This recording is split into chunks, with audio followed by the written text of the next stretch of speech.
So audio video check பண்ணிவிடுவோம்ப்பா. Audio video கிளியராக இருக்குது அப்படின்னா நம்ம செஷனை கண்டினியூ பண்ணலாம். ஸோ நம்ம சைடில் எல்லாம் ஓகே தானேப்பா. ஆக்சுவலாக இன்றைக்கி நம்ம டெக்னிக்கல் அசிஸ்டண்ட் அந்த எக்ஸாமுக்கான 2024 நடந்த ஒரு கொஷின் பேப்பரை தான் நான் உங்களுக்கு கொண்டு வந்திருக்கேன். ஆக்சுவலாக ஏஇ படிக்கிற டெக்னிக்கல் அசிஸ்டன்ட் ஆஸ்பிரன்ஸ் எல்லாருக்குமே ஸோ எப்படி படிக்கணும் அப்படின்ற ஒரு டவுட் கண்டிப்பாக இருக்கும். ஸோ எந்த மாதிரி ஸ்டாண்டர்டில் கொஷின்ஸ் கேட்பாங்க, ஸோ அது எல்லாமே டவுட்ஸ் இருக்கும். ஸோ அந்த டவுட்ஸ்க்காக தான் நம்ம இந்த கொஷின் பேப்பர்ஸை கொண்டு வந்திருக்கோம்ப்பா. ஓகேங்களா? ஸோ நீங்கள் வந்து டிஎன்ஏபி டெக்னிக்கல் அசிஸ்டன்ட் ஆஸ்பிரண்ட்டாக இருந்தீங்கன்னா ஸோ கண்டிப்பாக இந்த வீடியோ பர்டிகுலர்லி உங்களுக்காக தான்ப்பா. ஓகேயா? ஸோ இப்போது இந்த டிஎன்ஏபி டெக்னிக்கல் அசிஸ்டன்ட் போஸ்ட்டை பற்றி நான் உங்களுக்கு சொல்கிறேன். ஓகேங்களா? So TNAP technical assistant post அப்படின்றது ஆல்ரெடி ஒரு முறை நமக்கு 2016 கண்டக்ட் பண்ணியிருக்காங்க. ஓகேங்களா? அந்த டைமை பொறுத்த வரைக்கும் டான்ஜன் கோ தனியாக இருந்தப்போ கண்டக்ட் பண்ணது, அண்ணா யூனிவர்சிட்டி கண்டக்ட் பண்ணி கொடுத்துருப்பாங்க. ஓகேங்களா? ஸோ அந்த ஒரே ஒரு நோட்டிஃபிகேஷன் தான் இது வரைக்கும் நமக்கு டெக்னிக்கல் அசிஸ்டண்ட்டுக்கு இருக்குது. ஓகேங்களா? ஸோ அதுக்கு அடுத்ததாக இந்த இப்போ இருக்கிற இந்த டிஎன்பிசியோட டெக்னிக்கல் அசிஸ்டன்ட் சிலபஸும் முன்ன அந்த 2016 நடந்த ஒரு சிலபஸும் டிஃப்ரெண்ட்ப்பா. ஓகேங்களா? ஸோ அதோட சிலபஸும் இதோட சிலபஸும் வேறு. அப்போது இந்த முறை நம்ம டிஎன்பிஎஸ்சியோட டெக்னிக்கல் அசிஸ்டன்ட் விச் இஸ் டிஎன்இபிக்கானது டிஎன்பிசி கண்டக்ட் பண்ணுறாங்க, ரைட்? அப்போது இந்த டிஎன்இபியோட டெக்னிக்கல் அசிஸ்டன்ட் நம்ம அப்ரோச் பண்ணணும்னா ஸோ அப்போ எந்த சிலபஸ் படிக்கணும் அப்படின்ற ஒரு டவுட் இருக்கும். அடுத்ததாக அந்த சிலபஸில் வந்து நமக்கு ஆல்ரெடி ப்ரீவியஸ் இயர் கொஷின்ஸ் இருக்கான்னு நமக்கு தெரியணும். ஸோ ஏன்னா ப்ரீவியஸ் இயர் கொஷின்ஸ் இருந்தால் அந்த சப்ஜெக்டை இன்னும் பெட்டராக நம்மளால் அண்டர்ஸ்டாண்ட் பண்ணி ஸோ கொஷின்ஸ் எப்படி கேட்பாங்கன்னு படிக்க முடியும். ஓகேயா? ஸோ அப்போது இந்த டிஎன்பிசியோட இந்த டெக்னிக்கல் அசிஸ்டன்ட் சிலபஸில் எக்ஸாம் நடந்திருக்கா அப்படின்னு சொல்லி பார்த்தோம்னா எஸ், ஒரு முறை நடந்திருக்கு. ஓகேங்களா? ஸோ போன வருஷம் நமக்கு இதுக்கான எக்ஸாம்ஸ் நடந்துச்சுப்பா. ஸோ இப்போ டிஎன்இபியோட டெக்னிக்கல் அசிஸ்டன்ட் சிலபஸ் இருக்குல்ல, அதே சிலபஸில் போன வருஷம் நமக்கு எக்ஸாம் நடந்திருக்கு. So for example Aavin technical assistant in Tamil Nadu housing board, அடுத்தது அசிஸ்டன்ட் டெஸ்டர், அந்த மாதிரியான போஸ்டிங்க்கெல்லாம் போன முறை நமக்கு டெக்னிக்கல் அசிஸ்டண்ட்டில் எக்ஸாமில் நடந்துச்சு. ஓகேங்களா? பட் போன வருஷம் அந்த எக்ஸாம் என்ன கோடில் நடந்துச்சு அப்படின்னு சொல்லி பார்த்தீங்கன்னா அப்போ சப்ஜெக்ட் கோட் 336. ஓகேங்களா? ஸோ பட் இந்த முறை அந்த சப்ஜெக்ட் கோடை மாற்றிருக்காங்க. But most of the case அந்த சிலபஸ் அப்படின்றது பார்த்தீங்கன்னா சேம் தான். ஓகே, சேம் சிலபஸ் தான், கொஞ்சம் மாடிஃபை பண்ணி சப்ஜெக்ட் கோட 446 அப்படின்னு மாற்றிருக்காங்க. ஓகேயா? ஸோ இப்போ இருக்கிற டிஎன்இபியோட டெக்னிக்கல் அசிஸ்டண்ட்டோட சிலபஸ் கோட் அது. ஓகே, ஸோ இப்போ அந்த கோடில் நமக்கு இந்த ஒரே ஒரு கொஷின் பேப்பர் மட்டும்தான் இருக்குது. ஸோ இந்த கொஷின் பேப்பர் எப்படி இருக்குது அப்படின்றத நம்ம பார்க்கலாம். ஓகேங்களா? ஸோ இது ஆக்சுவலாக 200 கொஷின்ப்பா. ஓகேங்களா? ஸோ டிஎன்இபியோட டெக்னிக்கல் அசிஸ்டண்ட்டை பொறுத்த வரைக்கும் 200 கொஷின் இருக்குது. ஸோ இன்றைக்கி நான் ஒரு 25 கொஷின்ஸை கொண்டு வந்திருக்கேன். ஸோ நாளைக்கு ஒரு 25 கொஷின்ஸ், அந்த மாதிரி நம்ம ஒரு 1 வீக்கில் நம்ம அதை முடிச்சிருவோம். ஓகேங்களா? ஸோ இப்போ டிஎன்இபியோட டெக்னிக்கல் அசிஸ்டன்ட் பேப்பர் என்ன தரத்தில் கொஷின்ஸ் இருக்க போது, தமிழில் இருக்குமா, இங்கிலீஷில் இருக்குமா, ஸோ அது எல்லாருக்கும் ஸ்டூடெண்ட்க்கு டவுட்டு தானே. ஸோ எஸ், ஸோ போன முறை இருந்த கொஷின்ஸை நான் கொண்டு வந்திருக்கேன். அதோட டிரான்ஸ்லேஷன்ஸ் தமிழில் இருந்துச்சு, கொஷின்ஸ் எப்படி இருந்துச்சு எல்லாம் நம்ம பார்த்துக்கலாம். ஓகேங்களா? அண்ட் ஏஇ ஆஸ்பிரண்ட்டாக இருந்தாலும் எஸ், நம்ம நாளைக்கு ஆல்மோஸ்ட் இன்னைக்குலேருமே உங்களுக்கு ஏஇக்கான ப்ரீவியஸ் இயர் கொஷின்ஸை நம்ம ஸ்டார்ட் பண்ணி கொடுத்துருவோம். ஓகேங்களா? ஸோ நம்மளை பொறுத்த வரைக்கும் நம்ம இன்ஸ்டியூட்டில் நம்ம கிராஸ் கோர்ஸும் ப்ரொவைட் பண்ணுறோம். ஸோ நம்ம எக்ஸாம் பாயிண்ட் ஆஃப் வியூவில் தான் உங்களுக்கு டீச் பண்ணுறோம். அதை தவிர்த்து நம்ம ஸ்டாஃப்ஸ் எல்லாமே ஹைலி குவாலிஃபைடு ஏஇயாக இருக்கவங்க, ஏஇயை நிறைய கிளியர் பண்ணுறவங்க, ஏஇ கிளியர் பண்ணி கேட் குவாலிஃபைடு. ஸோ இந்த மாதிரியான ஸ்டாஃப்ஸ் தான் உங்களுக்கு கிளாஸஸ் ஹேண்டில் பண்ணுறோம். ஓகேங்களா? ஸோ இபியோட ஸ்டாஃப்ஸ் தான், ஆல்மோஸ்ட் பிடபிள்யூடியோட ஸ்டாஃப்ஸ். ஓகே, அதனால இந்த ஒரு எக்ஸாமுக்கு குறிப்பிட்ட இருக்கிற இந்த 2 மாதத்தில் உங்களை ட்ரெயின் பண்ணணும்னா ஷுவராக ஸோ அவங்க வந்து இந்த எக்ஸாம் பேட்டர்னை நல்லா அண்டர்ஸ்டாண்ட் பண்ணவங்களா இருக்கணும். ஸோ ஸ்டாஃப்ஸோட ப்ரொஃபைல் கண்டிப்பாக ரொம்ப ரொம்ப முக்கியம். ஸோ வெதர் அவங்க என்ன டிபார்ட்மெண்ட், அவங்க என்ன குவாலிஃபைடு, ஸோ இந்த டிஎன்பிசியில் அவங்க ஃபீல்டு என்ன இருக்குது அப்படின்னு தெரிஞ்சுக்குங்க. தெரிஞ்சுட்டு கண்டிப்பாக ஒரு நல்ல இன்ஸ்டியூட் கூட ஜாயின் பண்ணுங்கள். ஸோ நம்ம சஜஸ்ட் பண்ணுறது அதுதான். நம்ம இன்ஸ்டியூட்டில் கிளாஸஸ் தவிர்த்து ஃப்ரீ கோர்சஸ் நிறைய ப்ரொவைட் பண்ணுறோம். நீங்கள் டெக்னிக்கல் அசிஸ்டன்ட் ஸ்டூடெண்ட்டாக இருந்தாலும் சரி, ஏஇ ஸ்டூடெண்ட்டாக இருந்தாலும் சரி, நம்ம சேனலை சப்ஸ்கிரைப் பண்ணி வச்சுக்கோங்க. ஸோ அதோட பிளேலிஸ்ட்டில் நீங்கள் போய் பார்த்தீங்கன்னாலே ஸோ வேறு எந்த இன்ஸ்டியூட்லேயும் அவ்வளோ கிளாஸஸ் இருக்காது. So we provided. ஓகேங்களா? ஸோ அதை யூஸ் பண்ணிக்கோங்க. ஸோ இப்போ கோர்ஸை போகலாம் வாங்க. ஓகேங்களா? ஸோ நம்ம இன்ஸ்டியூட்டோட கிராஷ் கோர்சஸோட டீட்டெயில்ஸ் பர்டிகுலராக டிஏ வேணும் அப்படின்னு நினைக்கிறவங்களுக்கும் நம்ம ப்ரொவைட் பண்ணுறோம் சார். ஓகேங்களா? ஸோ எல்லாமே லைவ் கைடன்ஸ். ஓகேங்களா? ஸோ ரெக்கார்டடும் இருக்கும், லைவும் இருக்கும். ஸோ அடுத்ததான் நெக்ஸ்ட்டு நமக்கு ஏஇக்கான கிராஷ் கோர்ஸ் வேணும் அப்படின்னாலும் ஸோ வி ஹேவ் ஸோ அடுத்ததாக டெஸ்ட் சீரீஸும் நம்ம ப்ரொவைட் பண்ணிட்டு இருக்கோம். டெஸ்ட் சீரீஸை பொறுத்த வரைக்கும் எல்லா டெஸ்ட்டுமே நமக்கு குவாலிஃபைடு ஸ்டாஃப்ஸ் மட்டும்தான் எடுத்திருக்காங்க. அண்ட் இன்னைக்கிலிருந்து நமக்கு அந்த டெஸ்ட் வந்து ஸ்டார்ட் ஆகிடுச்சுப்பா. ஓகேங்களா? ஸோ ஏஐக்கான டெஸ்ட் சீரீஸ் வந்து இன்றைக்கே நம்ம டெஸ்ட் எழுதியிருப்பாங்க. நீங்கள் போய் பார்த்தீங்கன்னா டெமோ டெஸ்ட் இருக்கும், அந்த டெமோ டெஸ்ட்டை ஆக்சஸ் பண்ணிக்கலாம். அதுக்கப்புறமா கூட நீங்கள் அந்த டெஸ்ட் எல்லாம் ஆக்சஸ் பண்ணிக்கலாம். ஸோ மோர் தென் 2500 ஸ்டாண்டர்ட் கொஷின்ஸ் நமக்கு இருக்கும். ஓகேங்களா? ஸோ ஒவ்வொரு சப்ஜெக்ட்லேயும் நம்ம கொஷின்ஸை பார்த்தீங்கன்னா மிஸ்டேக்ஸ் இல்லாமல் பண்ணியிருப்போம்ப்பா. ஸோ நம்ம டெஸ்ட் சீரீஸ் கொடுக்குறோம் அப்படின்னா நம்ம மிஸ்டேக்ஸோடு இருக்காது. ஒவ்வொரு கொஷினும் டிஎன்பிசியோட ஸ்டாண்டர்ட் எந்த மாதிரி இருக்குமோ அந்த மாதிரியான டெஸ்ட் தான் இருக்கும். நீங்கள் வெரிஃபை பண்ணிக்கோங்க, யூஸ் பண்ணிக்கலாம். ஓகேங்களா? ஸோ இப்போ நம்ம போகலாம்லப்பா.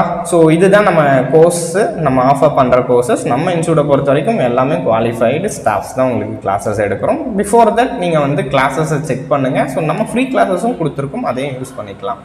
ஓகேங்களா? ஸோ ஃபர்தராக உங்களுக்கு எதனா டீட்டெயில் வேணும் அப்படின்னு நினச்சிங்கன்னா இந்த கிவன் நம்பருக்கு கூப்பிடுங்கப்பா. எக்ஸாம் ரிலவெண்ட்டான கொரீஸ் இருந்துச்சுன்னா கண்டிப்பாக கூப்பிடுங்க. செல்ஃபாக படிக்கிறீங்கனாலும் கண்டிப்பாக கூப்பிடுங்க. ஸோ நம்ம சைட்லேருந்து உங்களுக்கு ஒரு சப்போர்ட் எப்போவுமே நம்ம கொடுத்துட்ருப்போம். ஓகேங்களா? ஸோ இப்போ வாங்க நம்ம கிளாஸஸ்க்குள்ளே போகலாம், பர்டிகுலர் வீடியோக்குள்ளே போகலாம். ஸோ ஆக்சுவலாக இதுதான் நம்ம ஃபஸ்ட்டு கொஷின், டிஎன்பிசியோட டெக்னிக்கல் அசிஸ்டண்ட்டோட ஃபஸ்ட்டு கொஷின் இது தான். ஓகேங்களா? ஸோ இப்போ ஒவ்வொரு கொஷினாக நம்ம கொஞ்சம் டீட்டெயில்டாக பார்ப்போமே. ஓகேயா? ஸோ ஃபர்ஸ்ட் 20 கொஷினை பொறுத்த வரைக்கும் அவங்க என்ன பண்ணியிருக்காங்கன்னா மெஷர்மெண்ட் அப்படின்ற ஒரு சப்ஜெக்ட்ல இருந்து கேட்டிருக்காங்க. ஓகேயா? பட் இந்த வருஷம் ஏஇயா இருந்தாலும் டிஏ இருந்தாலும் நம்பர் ஆஃப் கொஷின்ஸ் மாறி இருக்குப்பா. வெயிட்டேஜ் எல்லாம் மாற்றிருக்காங்க. ஒன்ஸ் வெரிஃபை பண்ணிக்கோங்க. ஓகேங்களா? ஸோ இந்த முறை நீங்கள் படிக்கிறீங்கன்னா ஸோ என்னோட கண்ட்ரோல் சிஸ்டம்லேருந்து 15 கொஷின் தான் ரெடியூஸ் பண்ணியிருக்காங்க. கம்யூனிகேஷன்லேருந்து 10 கொஷின் தான், அதே ரெடியூஸ் பண்ணியிருக்காங்க. அப்போ வெயிட்டேஜ் இருக்கிற சப்ஜெக்ட்ஸ் என்னன்னு ஃபர்ஸ்ட் பாருங்க, அதுக்கு முதல் இம்பார்ட்டன்ஸ் கொடுங்க. ஓகேங்களா? ஸோ அதை ஃபர்ஸ்ட் கவர் பண்ணதுக்கு அப்புறமா மீதி இருக்கிற லோ வெயிட்டேஜுக்கெல்லாம் நீங்கள் என்ன பண்ணலாம், கொஞ்சம் அந்த கண்டென்ட்டை மட்டும் கவர் பண்ணிக்கலாம். ஓகேங்களா? ஸோ அது மாதிரி நம்மளோட பவர் சிஸ்டம் சப்ஜெக்ட் மட்டும் டிஏல 40 கொஷின்ஸ் இருக்குப்பா. பவர் சிஸ்டம் அண்ட் யூட்டிலைசேஷன், பர்டிகுலராக பவர் சிஸ்டம்ல மட்டும். ஓகேங்களா? 40 கொஷின்ஸ் கிட்ட இருக்கு. ஸோ அதனால ஃபர்ஸ்ட் எடுத்த உடனே பவர் சிஸ்டம் படிங்க. டிஏக்கு 40 கொஷின், ஸோ ஏஇக்கு 30 கொஷின். ஓகேங்களா? ஸோ இப்போ பவர் சிஸ்டம் தான் ரொம்ப ரொம்ப இம்பார்ட்டன்ட். ஏன்னா EB it is a power sector, அதனால பவர் சிஸ்டம்க்கு இம்பார்ட்டன்ஸ் கொடுப்பாங்க. ஸோ இப்போ நம்ம போகலாம் வாங்க டிஸ்கஷன்ஸ்குள்ள. ஃபர்ஸ்ட் கொஷின் என்ன கேட்டிருக்காங்கன்னா, சிங்க்ரோஸ்கோப்பு எதால மேனுஃபேக்சர் பண்ணியிருப்பாங்க, அதாவது என்ன லாஜிக் படி மேனுஃபேக்சர் பண்ணியிருப்பாங்க, சிங்க்ரோஸ்கோப்புன்றது என்ன டிவைஸ்ன்றது ஃபர்ஸ்ட் தெரியணும். அந்த டிவைஸ் எந்த பேசிஸில், அதாவது என்ன பிரின்சிபலில் மேனுஃபேக்சர் பண்ணியிருக்காங்க அப்படின்னு சொல்லி கேட்குறாங்க. ஃபர்ஸ்ட் அந்த சிங்க்ரோஸ்கோப்னா என்ன அப்படின்னு நம்ம பார்ப்போம். ஸோ சிங்க்ரனோஸ்கோப் அப்படின்றது இட் இஸ் அ டிவைஸ். ஓகேயா? ஸோ இந்த டிவைஸ் எதுக்காக அப்படின்னு சொல்லி பார்த்தீங்கன்னா, நம்ம ஜெனரேட்டரை பேரலல் ஆப்ரேஷன்ஸ் பண்ணுவோம். கரெக்டாக நீங்கள் போய் பவர் பிளான்ட்ல பார்த்தீங்கன்னா நம்ம நிறைய ஜெனரேட்டர்ஸ் வச்சுருப்போம். ஓகேங்களா? எஸ்பா இருக்குப்பா, நீங்கள் ஃப்ரீ கிளாஸஸ் இருக்குது பாருங்கள், நெகட்டிவ் மார்க்கே கிடையாது. ஓகேயா? நெகட்டிவ் மார்க்கே நமக்கு இல்லை. டிஏவா இருந்தாலும் சரி, ஏஇயா இருந்தாலும் சரி, நெகட்டிவ் மார்க்ஸ் இல்லைப்பா. கண்டிப்பாக நல்லா அட்டன் பண்ணுங்க. ஓகேயா? அப்போ தேர்ஃபோர் சிங்க்ரோஸ்கோப்ன்றது இட் இஸ் ஒரு டிவைஸ் பா. ஓகேயா? ஸோ இது எதுக்காகன்னா used to parallel the generator into bus bar. ஓகேங்களா? சிங்க்ரோஸ்கோப்ன்றது ஒரு டிவைஸ், அது என்னோட ஒரு ஜெனரேட்டரை பஸ் பாரோட பேரலல் ஆப்ரேஷன்ஸ் பண்றதுக்காக நம்ம யூஸ் பண்றோம். ஸோ நமக்கு தெரியும் பஸ் பார்ன்றது சார் பவரை எடுத்துட்டு போகிற ஒரு இடம், பவரை கேரி பண்ற இடம். பவர்ன்றது பொதுவாக இந்த பஸ் பார்ல தான் இருக்கும். ஓகேயா? ஸோ இப்போ இந்த பஸ் பார்ல இருந்து என்னோட டிஸ்ட்ரிபியூஷன் நம்ம கன்சூமர்ஸ் எல்லாமே எடுத்துக்கிறோம். அப்போ அந்த கன்சூமருக்கு அந்த வரப்போற அந்த பவர்ன்றது இந்த ஜெனரேட்டர்ல இருந்து தான் வருது. ஸோ கரெக்டா, திஸ் இஸ் வாட் ஜெனரேட்டர். இப்போ எடுத்த உடனே நீங்க போய் ஜெனரேட்டரை டைரக்டா பஸ் பாரோட கனெக்ட் பண்ணிடலாமா அப்படின்னு சொல்லி கேட்டா கிடையாதுமா. ஓகேயா? ஸோ போயிட்டு நீங்க எப்ப நினைச்சாலும் போய் ஒரு ஜெனரேட்டரை பஸ் பாரோட கனெக்ட் பண்ணிட முடியாது. ஸோ ஏன்னா ஸோ பஸ் பார்ல இருக்கிற வோல்டேஜும் உங்களோட ஜெனரேட்டரோட வோல்டேஜும் சேமா இருக்கணும். அடுத்ததா அதோட ஃபேஸ் சீக்வன்ஸ் RYB அப்படின்னு சொல்றோம் பாருங்க, அந்த ஃபேஸ் சீக்வன்ஸும் சேமா இருக்கணும்.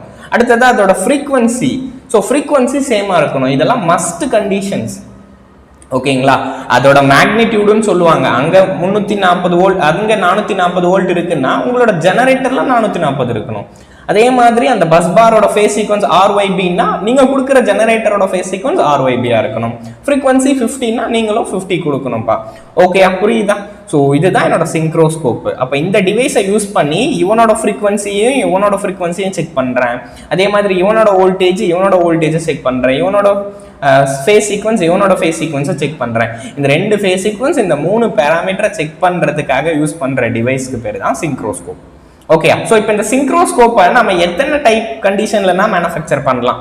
எலக்ட்ரோ டைனமோமீட்டர் டைப்ன்றது ஒரு டைப், இதில் இருக்கிற டைப்பு. அடுத்ததா மூவிங் காயில் டைப்புன்னு இருக்கு. அடுத்ததா பவர் ஃபேக்டர் டைப்பு. ஓகேங்களா. ஸோ இல்லை இதில் மூவிங் காயில் டைப் மட்டும் கிடையாது. ஸோ பவர் ஃபேக்டர் டைப் இருக்கு. அடுத்ததான் மூவிங் ஐரன் அப்படின்ற டைப் இருக்கு. ஓகே, ஒரு சிங்க்ரோஸ்கோப்புன்ற டிவைஸை நீங்கள் பவர் ஃபேக்டர் டைப்லனா மேனுஃபேக்சர் பண்ணலாம், இல்லை மூவிங் ஐரன் டைப்லனா மேனுஃபேக்சர் பண்ணலாம். ஓகே, ஸோ இப்போ ஆப்ஷன் BC ரெண்டுமே தான். ஸோ ஆப்ஷன் BC ரெண்டுமே கரெக்ட். அப்போ ஆப்ஷன் D தான் கரெக்ட் சுஜி, ஆப்ஷன் D தான். ஸோ அடுத்த கொஸ்டின் போவோமா? அடுத்ததா ஸோ இந்த கொஷின் ரெகுலராக கேட்குறாங்கப்பா. ஸோ இது ஒரு பிரிட்ஜ் கொஷின். உங்களுக்கு பிரிட்ஜ் ஏரியான்றது ரொம்ப ரொம்ப இம்பார்ட்டன்ஸ் கொடுத்துருப்பாங்க. ஓகேங்களா. ஆஃப்லைன் கிளாஸஸ் நம்ம கிடையாதுப்பா. ஸோ நம்ம எல்லாருமே ஒர்க்கிங் ஸ்டாஃப்ஸ் இருக்கிறதுனால ஸோ ஆஃப்லைன்ன்றது கொஞ்சம் ப்ரொவிஷன்ஸ் கஷ்டம். ஆஃபீஸ் போயிட்டு ஸோ இந்த ஃப்ரீ டைமில் மீன் டைமில் எடுக்கிறதுன்றதுனால ஸோ நமக்கு ஆன்லைன் தான் பெஸ்ட்டு சூட் ஆகும். ஓகேங்களா. ஸோ அதனால online classes soonly we provide offline. Okay, so அடுத்ததா ஒரு பிரிட்ஜில் இருந்து ஒரு கொஷின்ஸ் கேட்டிருக்காங்க. ஸோ இங்கே என்ன கொஷின் பாருங்க. A bridge circuit works at a frequency of 2 kHz. ஒரு பிரிட்ஜ் சர்க்கியூட் ஒரு 2 kHzல ஒர்க் பண்ணுது. The following detectors are used for the detection of null conditions. So அதாவது இதுக்கான தமிழில் இருக்கும். இந்த மாதிரி தான் கொஷின் தமிழ்லையும் இருக்கும். பிரிட்ஜ் சர்க்கியூட் ஆனது 2 kHz ஃப்ரீக்வன்சியுடன் வேலை செய்யும் பொழுது கீழ்கண்டவற்றுள் எவை டிடெக்டராக பயன்படுத்தும் பொழுது அவை நல் கண்டிஷனுக்கு செல்லும். ஓகேங்களா. ஸோ இங்கே இந்த பர்டிகுலராக இந்த 2 kHz ஃப்ரீக்வன்சிக்கு அதை டிடெக்ட் பண்ணுறதுக்காக நம்ம எந்த டைப் ஆஃப் டிடெக்டர்ஸை யூஸ் பண்ணணும் அப்படின்னு சொல்லி கேட்குறாங்க. புரியுதா? ஒரு பிரிட்ஜ் சர்க்கியூட்னா என்னப்பா, நீங்கள் பார்த்துருப்பீங்க. ஒரு 4 கிராஸ் ஆர்ம்ஸ் இருக்கும். ஓகேங்களா. ஸோ ஒரு 4 கிராஸ் ஆர்ம்ஸ் இருக்கும். அந்த கிராஸ் ஆர்ம்ஸை நம்ம பார்க்குறோம்னா ஸோ அந்த கண்டிஷன்ஸ், அந்த வோல்டேஜ் கண்டிஷன்ஸை நம்ம செக் பண்ணுவோம் இந்த கிராஸ் ஆர்ம்ஸை யூஸ் பண்ணி.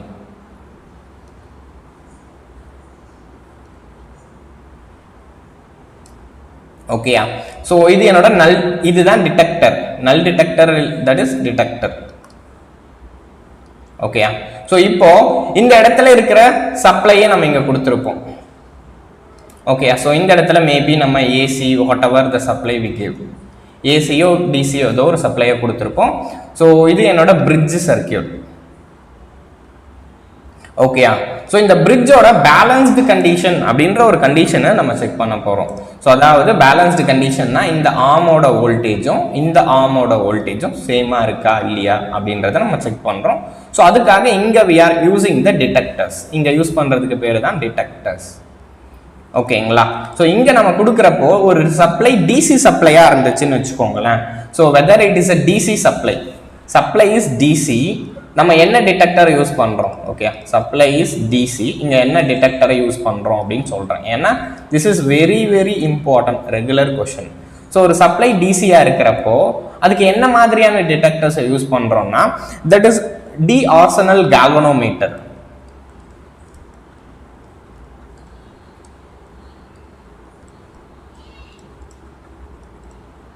ஓகே. ஸோ ஒரு டிசி சப்ளையா இருக்கிறப்போ அதுக்கு நமக்கு டி ஆர்சனல் கால்வனோமீட்டர்ஸை யூஸ் பண்றோம். ஸோ அடுத்ததா நெக்ஸ்ட் ஒரு ஏசி சப்ளையா இருக்கு சார். ஃபர்ஸ்ட் டிசி சப்ளையா இருந்தா அதை டிடெக்ட் பண்ண போறோம். இந்த இடத்துல நல் கண்டிஷன் இருக்கா இல்லையா, இந்த பிரிட்ஜோட பேலன்ஸ்டு கண்டிஷன் இருக்கா இல்லையான்றதை நம்ம செக் பண்றோம்ல, அதை தான் டிடெக்ட் பண்றோம்னு சொல்றேன். அதை செக் பண்றது எப்படி பண்றோம், அதுக்காக என்ன டிடெக்டர்ஸை நம்ம யூஸ் பண்ணலாம் அப்படின்றத தான் நம்ம பார்த்துட்டு இருக்கோம். அப்போ சப்ளை டிசியா இருந்தா அதை டிடெக்ட் பண்றதுக்காக டி ஆர்சனல் கால்வனோமீட்டரை யூஸ் பண்ணலாம். அதுவே சப்ளை ஏசியா இருந்தா we have separate range of frequencies. ஏசியை பொறுத்த வரைக்கும் 0ல இருந்து 50 ஹெர்ட்ஸ் ஃப்ரீக்வன்சியா இருக்கலாம், இல்ல 1 kHz ஃப்ரீக்வன்சியா இருக்கலாம், இல்ல 2 kHz இருக்கலாம், இல்ல 50 kHz, இல்ல 100 kHz. the frequency may vary. ஓகேங்களா. ஃப்ரீக்வன்சி ரேஞ்சஸ் வேரி ஆகும். அப்படி இருக்கிற பட்சத்தில் ஏசியில் நம்ம ஃப்ரீக்வன்சிக்கு ஒவ்வொரு டிடெக்டர்ஸை யூஸ் பண்ணுறோம். எல்லா டிடெக்டருமே எல்லா ஃப்ரீக்வன்சிக்கு ஒர்க் பண்ணணும்னு சொல்ல முடியாது. ஒவ்வொரு டிடெக்டருக்கும் ஒரு கெப்பாசிட்டி இருக்கும். அதை பொறுத்து தான் நம்ம அதை கிளாஸிஃபை பண்ணியிருப்போம். ஓகே, அப்போ ஃபர்ஸ்ட் லீஸ்ட் அப்படின்றது பார்த்தோம்னா வைப்ரேஷன் கேல்வனோமீட்டர். இதோட லீஸ்ட் ஃப்ரீக்வன்சி டிடெக்டர்னா வைப்ரேஷன் கேல்வனோமீட்டர்.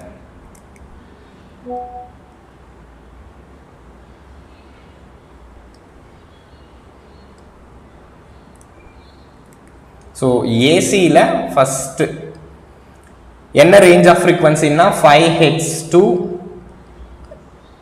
5 ஹெட்ஸில் இருந்து 1 கிலோ ஹெட்ஸ் வரைக்கும். ஓகே, 5 ஹெட்ஸில் இருந்து 1 கிலோ ஹெட்ஸ் வரைக்கும் இருந்துச்சுன்னா அதுக்கு நம்ம யூஸ் பண்ணுற டிடெக்டருக்கு பேர் வைப்ரேஷன் கேல்வனோமீட்டர்.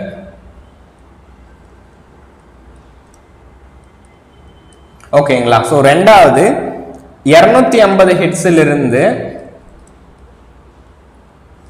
4 கிலோ ஹெட்ஸ் வரைக்கும். ஸோ இதுக்கு யூஸ் பண்ற டிடெக்டர்ஸுக்கு பேரு ஹெட்ஃபோன்ஸை நம்ம டிடெக்டர்ஸா யூஸ் பண்றோம். அடுத்ததா நெக்ஸ்ட் 10 ஹெட்ஸில் இருந்து 100 கிலோ ஹெட்ஸ். ஸோ இதெல்லாம் அதோட கெப்பாசிட்டி, ஒவ்வொரு டிடெக்டரோட ரேஞ்ச், ஆப்ரேட்டிங் ரேஞ்ச்.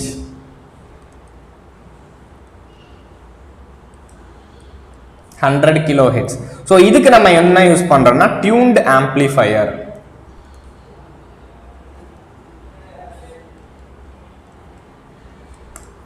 ஸோ அடுத்ததா ஸோ மேக்சிமம் இதுதான் நம்ம யூஸ் பண்ணுவோம். ஓகேங்களா, மேக்சிமமா நம்ம யூஸ் பண்ற டிடெக்டர்ஸ் இதுதான்.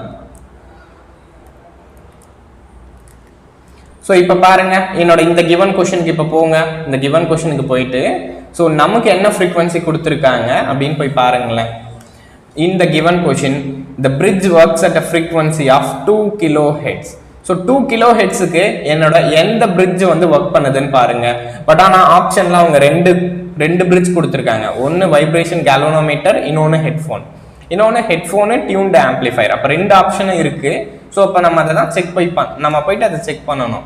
ஸோ 2 கிலோ ஹெட்ஸ் தான் இந்த கிவன் கொஷின் நம்ம டிடெக்ட் பண்ண வேண்டிய ஃப்ரீக்வன்சின்றது 2 கிலோ ஹெட்ஸ். அப்போ பாருங்க, ஸோ 2 கிலோ ஹெட்ஸ்னா என்ன, இதுக்கு இடையில வருமா? இதோட ரேஞ்சே 1 கிலோ ஹெட்ஸ் தான், மேக்ஸிமமே 1 கிலோ ஹெட்ஸ் தான். அப்போ 2 கிலோ ஹெட்ஸ்க்கு வைப்ரேஷன் கேல்வனோமீட்டர்ன்றதை நம்ம யூஸ் பண்ண மாட்டோம். ஓகேங்களா, அப்போ இந்த 2 கிலோ ஹெட்ஸ்க்கு வைப்ரேஷன் கேல்வனோமீட்டர்ஸ்ன்றதை நம்ம ப்ரிஃபர் பண்ண மாட்டோம். ஸோ அப்போ என்ன ப்ரிஃபர் பண்ணலாம்? ஹெட்ஃபோன்ஸும் டியூன்டு ஆம்பிளிஃபயர்ஸும் நம்ம ப்ரிஃபர் பண்ணலாம். ஓகேங்களா, ஸோ அப்போ headphones and tuned amplifiers R used. ஆப்ஷன்ல போய் பாருங்க. ஸோ கண்டிப்பாக வைப்ரேஷன் கேல்வனோமீட்டர் இல்லை, கரெக்டா? வைப்ரேஷன் கேல்வனோமீட்டர்ஸை நம்ம யூஸ் பண்ணக்கூடாது. ஓகேங்களா, so vibration galvanometer is not used. இப்போ ஆப்ஷன்ல பாருங்க, வைப்ரேஷன் கேல்வனோமீட்டர் ஆப்ஷன் எடுத்துக்க கூடாது. ஆப்ஷன் ஏ கிடையாது, ஆப்ஷன் சி கிடையாது, ஆப்ஷன் டி கிடையாது. ஸோ இப்போ ஆப்ஷன் என்ன தான்ப்பா ஆன்சரு? Yes, option B. கரெக்டா? Option B is a correct answer. Next question போலாமா? So next question, in synchroscope already நம்ம பார்த்துட்டோம். சிங்க்ரோஸ்கோப்னா என்ன, சிங்க்ரோஸ்கோப் டிவைஸ் எதுக்கு யூஸ் பண்றோம் நம்ம பார்த்துட்டோம். அகைன் அதுல இருந்தே உங்களுக்கு கொஸ்டின்ஸ் கேட்டிருக்காங்க. டிஏஓ பொறுத்த வரைக்கும் சேம் ஏரியா தான் பா, 2-3 கொஸ்டின்ஸ் கேட்பாங்க. இன் synchroscopes the current instance of synchronizing is when the bus bar and incoming machines voltages are. So சிங்க்ரோஸ்கோப்புக்கு வந்து எப்போ வந்து கரெக்டான ஸ்டேட்மெண்ட்னு கொடுத்துருக்காங்க. In synchroscopes the current instance of synchronizing is when the bus bar and the incoming machine voltages are. So இந்த கருவியில் bus பாருடன் இணைக்கும் பொழுது இந்த கருவியில் உள்ள வோல்டேஜ் ஆனது எந்த கண்டிஷனுக்கு இருக்கணும் அப்படின்னு சொல்றாங்க பாருங்க. நம்ம சொல்லியிருந்தோம்ல, ஸோ இதை எப்போ நம்ம பண்ணணும்னா கண்டிப்பா சிங்க்ரோனோஸ்கோப்புக்கு வந்து நம்ம கண்டிப்பா மேக்னிடியூடு ஈக்குவலா இருக்கணும், கரெக்டா? ஸோ மேக்னிடியூட்ஸ் ஈக்குவலா இருந்தாதான் நமக்கு செட் ஆகும். ஸோ அன்ஈக்குவல் மேக்னிடியூட்ஸ்க்கு நம்ம ப்ரிஃபர் பண்ண மாட்டோம். ஸோ ஃப்ரீக்வன்சி இருந்தா அதுக்கும் நம்ம யூஸ் பண்ண மாட்டோம். ஸோ டிஃப்ரெண்ட் இன் ஃபேஸ் இருந்தால் அதுக்கும் நம்ம யூஸ் பண்ண மாட்டோம். ஸோ கரெக்டா? அப்போ கண்டிப்பாக நமக்கோட மேக்னிடியூடுன்றது ஈக்குவலாக இருக்கணும். ஸோ கரெக்டா? அப்போ இதுக்கான ஆன்சர் இதுதான். நம்ம ஆப்ஷன் ஃபர்ஸ்டே பார்த்துட்டோம். இந்த கொஷினை வந்து ஆல்ரெடி ஃபஸ்ட்டு நான் உங்களுக்கு எக்ஸ்பிளைன் பண்ணிட்டேன். அடுத்ததா ஸோ நெக்ஸ்ட் கொஷின் பாருங்க, example of absolute element, absolute instrument. So absolute இன்ஸ்ட்ருமெண்ட்டுக்கு ஒரு உதாரணம் என்ன? அப்சல்யூட் இன்ஸ்ட்ருமெண்ட்டுக்கான ஒரு உதாரணம் சார், அப்சல்யூட் இன்ஸ்ட்ருமெண்ட்ன்றது நம்ம எங்க யூஸ் பண்றோம்னா யூஸ்டு இன் த லெபார்டரிஸ். எதுக்காக யூஸ் பண்றோம்னா ஒரு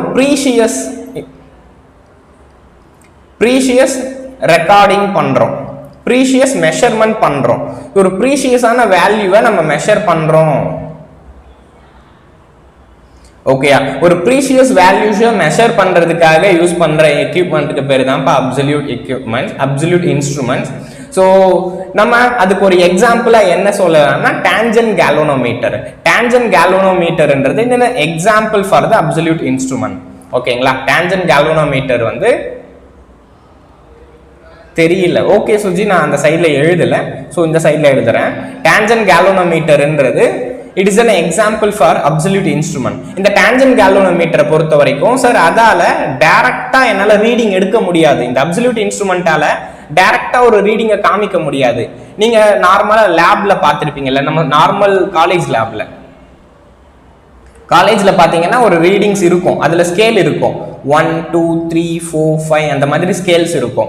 ஸோ இந்த மாதிரியான ஸ்கேல்ஸ் வந்து இந்த டான்ஜென்ட் கேல்வனோமீட்டர்ன்ற மீட்டர்ஸ்ல இருக்காது. என்னோட எல்லா அப்சல்யூட் மீட்டர்ஸ்லயுமே இந்த மாதிரியான ஒரு ஸ்கேல் அப்படின்றது இருக்காது. It does not have any scale.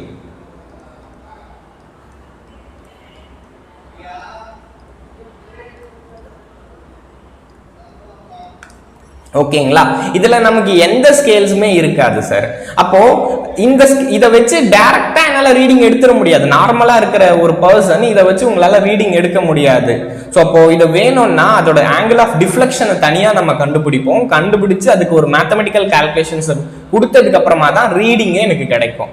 ஓகேயா, ஸோ இந்த மற்ற மீட்டர்லாம் எப்படி, நீங்க அம்மீட்டர்னா கனெக்ட் பண்ணா ரீடிங் காமிச்சிரும், வோல்ட் மீட்டர்னா கனெக்ட் பண்ணா ரீடிங் காமிச்சிரும், நம்ம பார்த்துக்கலாம். 5 ஆம்பியர் 10 ஆம்பியர் 10 வோல்ட் 20 வோல்ட் அப்படின்றத நம்ம பார்த்துக்கலாம். ஸோ ஆனால் எனர்ஜி மீட்டர்லுமே சேம் தான், எனர்ஜி எவ்வளோ வாட் போயிருக்கு அப்படின்னு பார்த்துக்க முடியும். ஆனால் டான்ஜென்ட் கேல்வனோமீட்டர்ல நம்மளால அந்த வேல்யூஸை பார்க்க முடியாது. It just show the angle of deflection, அதாவது 10 டிகிரி ரொட்டேட் ஆச்சு, 20 டிகிரி ரொட்டேட் ஆச்சு. ஸோ அந்த டிஃப்ளெக்ஷன்ஸ் மட்டும் தான் என்னோட டான்ஜென்ட் கேல்வனோமீட்டர்ல இருக்கும். ஸோ இதுதான் என்னோட அப்சல்யூட் டைப் ஆஃப் இன்ஸ்ட்ருமெண்ட்ஸ். இது வந்து லேப்ல யூஸ் பண்றோம், இதுக்கு ஸ்கேல்லாம் இருக்காது. நம்ம அந்த மேத்தமெட்டிக்கல் கால்குலேஷன் பண்ணி நம்ம தான் அதோட வேல்யூ ஆஃப் டிஃப்ளெக்ஷன்ஸை கண்டுபிடிக்கணும். ஸோ அடுத்ததான் ப்ரிசிஷன் அப்படின்றது என்ன அப்படின்னு சொல்லி கேட்குறாங்க. ஸோ ப்ரிசிஷன் அப்படின்றது என்ன அப்படின்னு சொல்லி கேட்குறாங்க. ஸோ ப்ரிசிஷன் வந்து என்னன்னா, ஸோ ஒரு ரீடிங்கை நம்ம எடுக்கிறோம் சார், ஓகேங்களா. ஸோ ஒரு ரீடிங்கை எடுக்கிறோம். ஸோ திரும்ப திரும்ப அந்த ரீடிங்கை எடுக்கிறப்போ, ஸோ ஒரு 5 டைம்ஸ் ஒரு ரீடிங்கை எடுக்கிறேன். 5 டைம்ஸ்ல எடுக்கிறப்போ ஃபர்ஸ்ட் ரீடிங் வந்து first time of reading so எனக்கு 2 வோல்ட் வருதுன்னு வச்சுக்கோங்களேன். செகண்டில் 2.1 வோல்ட். ஸோ தேர்டு டைம்ல அகைன் 2.05 வோல்ட். ஸோ ஃபோர்த் டைம்ல நமக்கு 2.1 வோல்ட். ஃபிஃப்த் டைம்ல அகைன் 2 வோல்ட். ஓகே, ஸோ இந்த மாதிரி நம்ம ஒரு ரீடிங் எடுக்கிறப்போ திரும்ப திரும்ப எடுக்கிறோம், ஒரு 5 முறை அதே ரீடிங்கை எடுக்கிறோம். ஸோ இப்படி எடுக்கிறப்போ எல்லா டைமுமே எனக்கு சேம் ரீடிங் வருமா? கரெக்டா, எல்லா டைமுமே எனக்கு சேம் ரீடிங்ன்றது வராது. ஓகே, அப்போ என்னோட ரீடிங் வந்து ஒருவேளை ஒரு 3 டைம் மேட்ச் ஆகலாம், இல்ல 2 டைம் மேட்ச் ஆகலாம். இங்க நம்ம பார்த்தா 2 டைம் மேட்ச் ஆயிருக்கு, ஸோ 3 டைம் மேட்ச் ஆயிருக்கு. அப்போ 2 டைம் மேட்ச் ஆகுறத விட 3 டைம் மேட்ச் ஆகிறவரோட எக்யூப்மெண்ட்டுக்கு அதிகமா ப்ரிசிஷன் இருக்கு அப்படின்னு சொல்லுவோம். ஓகேயா, ஒரு ரீடிங் எடுக்கிறப்போ 2 டைம் மேட்ச் ஆச்சு, ஒரு ரீடிங்ல 3 டைம் மேட்ச் ஆச்சு. ஒரு எக்யூப்மெண்ட்ல 2 டைம் மேட்ச் ஆகுது, அடுத்த எக்யூப்மெண்ட்ல 3 டைம் மேட்ச் ஆகுது. அப்போ ஒரு எந்த எக்யூப்மெண்ட்ல அதிகமான டைம் மேட்ச் ஆகுதோ அந்த எக்யூப்மெண்ட் வந்து ரொம்ப ப்ரிசிஷனா இருக்கு, ரொம்ப ப்ரிசிஷனா இருக்கு அப்படின்னு சொல்லுவோம். ப்ரிசிஷனோட இன்னொரு மீனிங் என்னன்னா தட் இஸ் ரிப்பீட்டட். ஸோ ஆக்சுவலாக இதுதானப்பா ரிப்பீட் ஆயிருக்கு, ரைட்? ஸோ இப்போ ஒரு முறை ரிப்பீட் ஆயிருக்கு, this is repeated and it is also repeated and it is also repeated. அப்போ எத்தனை முறை ரிப்பீட் ஆகுதோ ஸோ அப்போ அந்த மெஷினை நம்ம ப்ரிசிஷனாக இருக்கு அப்படின்னு சொல்லலாம். ஓகே, அந்த எக்யூப்மெண்ட், அந்த measuring equipment is in a precision. ஓகேங்களா? ஸோ அக்யூரசின்னா என்னன்னா, அக்யூரசின்றது என்ன? அப்போ இதுக்கு வந்து ரிப்பீட்டபிலிட்டியை தான் ப்ரிசிஷன் சொல்லுது. அப்போ அக்யூரசின்னா என்னப்பா அர்த்தம்? த டிகிரி ஆஃப் க்ளோஸ்னஸ் அப்படின்னு சொல்லுவாங்க. ஓகே, இங்க பாருங்க, ஒரு ரீடிங் எடுக்கிறப்போ 2.05, இன்னொரு ரீடிங் எடுக்கிறப்ப 2.1. அப்போ இதுதான் ரொம்ப க்ளோஸ் டு த ரீடிங். அப்போ 2ன்றது தான் ஆக்சுவல் ரீடிங். ஓகேயா? ஸோ இதனோட ஆக்சுவல் வேல்யூ, இந்த ஆக்சுவல் வேல்யூக்கு எவ்வளோக்கு கிட்ட போகுது என்னோட ரீடிங், என்னோட ஆக்சுவல் வேல்யூக்கு எவ்வளோக்கு நியரர்ல இருக்கு அப்படின்றத எக்ஸ்பிரஸ் பண்றது தான் அக்யூரசி. அப்போ ஒரு மெஷின், ஒரு எக்யூப்மெண்ட் ரொம்ப அக்யூரசியா இருக்குன்னா அப்போ அந்த எக்யூப்மெண்ட் அதோட கரெக்டான வேல்யூவை மெஷர் பண்ணுது அப்படின்னு அர்த்தம். ஓகேயா? ஸோ புரியுதா? இப்போ precision is nothing but repeatability, accuracy is nothing but degree of closeness. அப்போ அக்யூரசின்றது என்னோட எவ்வளவு ரீடிங் கரெக்டா இருக்கு, எத்தனை % அந்த ரீடிங் பர்ஃபெக்டா க்ளோஸ்னஸா இருக்கு அப்படின்னு சொல்றது தான். So yes, correct Suji, this is answer is repeatability தான். அடுத்ததா, the damping is commonly used in the moving iron type of instruments. Sir, moving iron type of இன்ஸ்ட்ருமெண்ட்ல என்ன டைப் ஆஃப் டேம்பிங்கை நம்ம யூஸ் பண்றாங்க அப்படின்னு சொல்லி கேட்குறாங்க. ஸோ ஆக்சுவலா நம்ம ஒரு மிஷினை எடுத்தோம்னா ஒரு 3 ஃபோர்ஸ் இருக்கும்பா. So 3 forces are there, 3 basic force அப்படின்னு சொல்லுவாங்க ஒரு எக்யூப்மெண்ட்ல.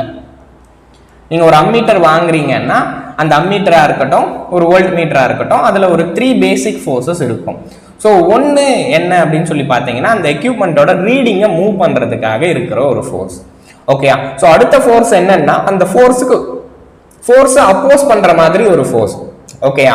ஸோ ஃபர்ஸ்ட் ஒரு ஃபோர்ஸ் இருக்கு, ஸோ அந்த ஃபோர்ஸ் அப்போஸ் பண்ற மாதிரி ஒரு ஃபோர்ஸ் இருக்கு. ஸோ தேர்டா இங்க ஒரு ஆசிலேஷன்ஸ் இருக்கும் பாருங்க, அதை அவாய்ட் பண்றதுக்காக ஒரு ஃபோர்ஸ் இருக்கும். அந்த ஃபோர்ஸ்க்கு பேர் தான் டேம்பிங் ஃபோர்ஸ். ஓகேங்களா? So first is operating force, ரெண்டாவது is control force, so third is damping. ஓகேயா? ஸோ இந்த ஆப்ரேட்டிங் ஃபோர்ஸை பொறுத்த வரைக்கும் நம்ம எலக்ட்ரோ மேக்னெட்டிக் இண்டக்ஷன் மூலமா தான் எடுத்துட்டு வருவோம். ஓகேங்களா? So electro magnetic medium, so ஒரு மோட்டரிங் ஆப்ரேஷன் சொல்லலாம் சிம்பிளா. ஒரு மோட்டரிங் ஆப்ரேஷன்ஸ் மூலமா தான் நம்ம அந்த ஃபோர்ஸை கொண்டு வருவோம். ஸோ கண்ட்ரோல் ஃபோர்ஸ்ன்றது பொதுவாக நம்ம ஒரு ஸ்ப்ரிங் கண்ட்ரோலோ, ஸோ இந்த மாதிரியான ஒரு கண்ட்ரோல் ஃபோர்ஸ் மூலமா கொடுப்போம். ஸ்ப்ரிங்கை யூஸ் பண்ணி அதை கண்ட்ரோல் ஃபோர்ஸ் கொடுக்குறோம். அண்ட் டேம்பிங் ஃபோர்ஸ்ன்றது ஒரு ரீடிங் எடுக்கிறப்போ மீட்டர் ஆசிலேட் ஆகும் பாருங்களேன். ஓகே, ஸோ சிம்பிளா ரீடிங் எடுக்கிறோம். அப்போ ரீடிங் எடுக்கிறப்ப என்ன பண்ணோம், ஸ்கேல் இப்படி போகும், வேகமா போகும். கரெக்டா? அப்போ ஸ்கேல் இப்படி போகும், இப்படி போகும், இப்படி போகும், இப்படி போகும், ஆசிலேட் ஆகும் பாருங்க. the scale will oscillate. கரெக்டா? என்னோட ஸ்கேல் ஆசிலேட் ஆகும்ல, அது ஆசிலேட் ஆகாம இருக்கணும்னா அதை தடுக்கிறதுக்கு தான் டேம்பிங் ஃபோர்ஸ் ப்ரொவைட் பண்றோம். அப்போ ஒவ்வொரு டைப் ஆஃப் மெஷரிங் எக்யூப்மெண்ட்ல நம்ம ஒவ்வொரு டைப் ஆஃப் டேம்பிங் ஃபோர்ஸை ப்ரொவைட் பண்ணுவோம். ஃபார் எக்ஸாம்பிளா நம்ம permanent magnet moving coil, இதுதான் PMMC ன்னு சொல்லுவோம். so this is permanent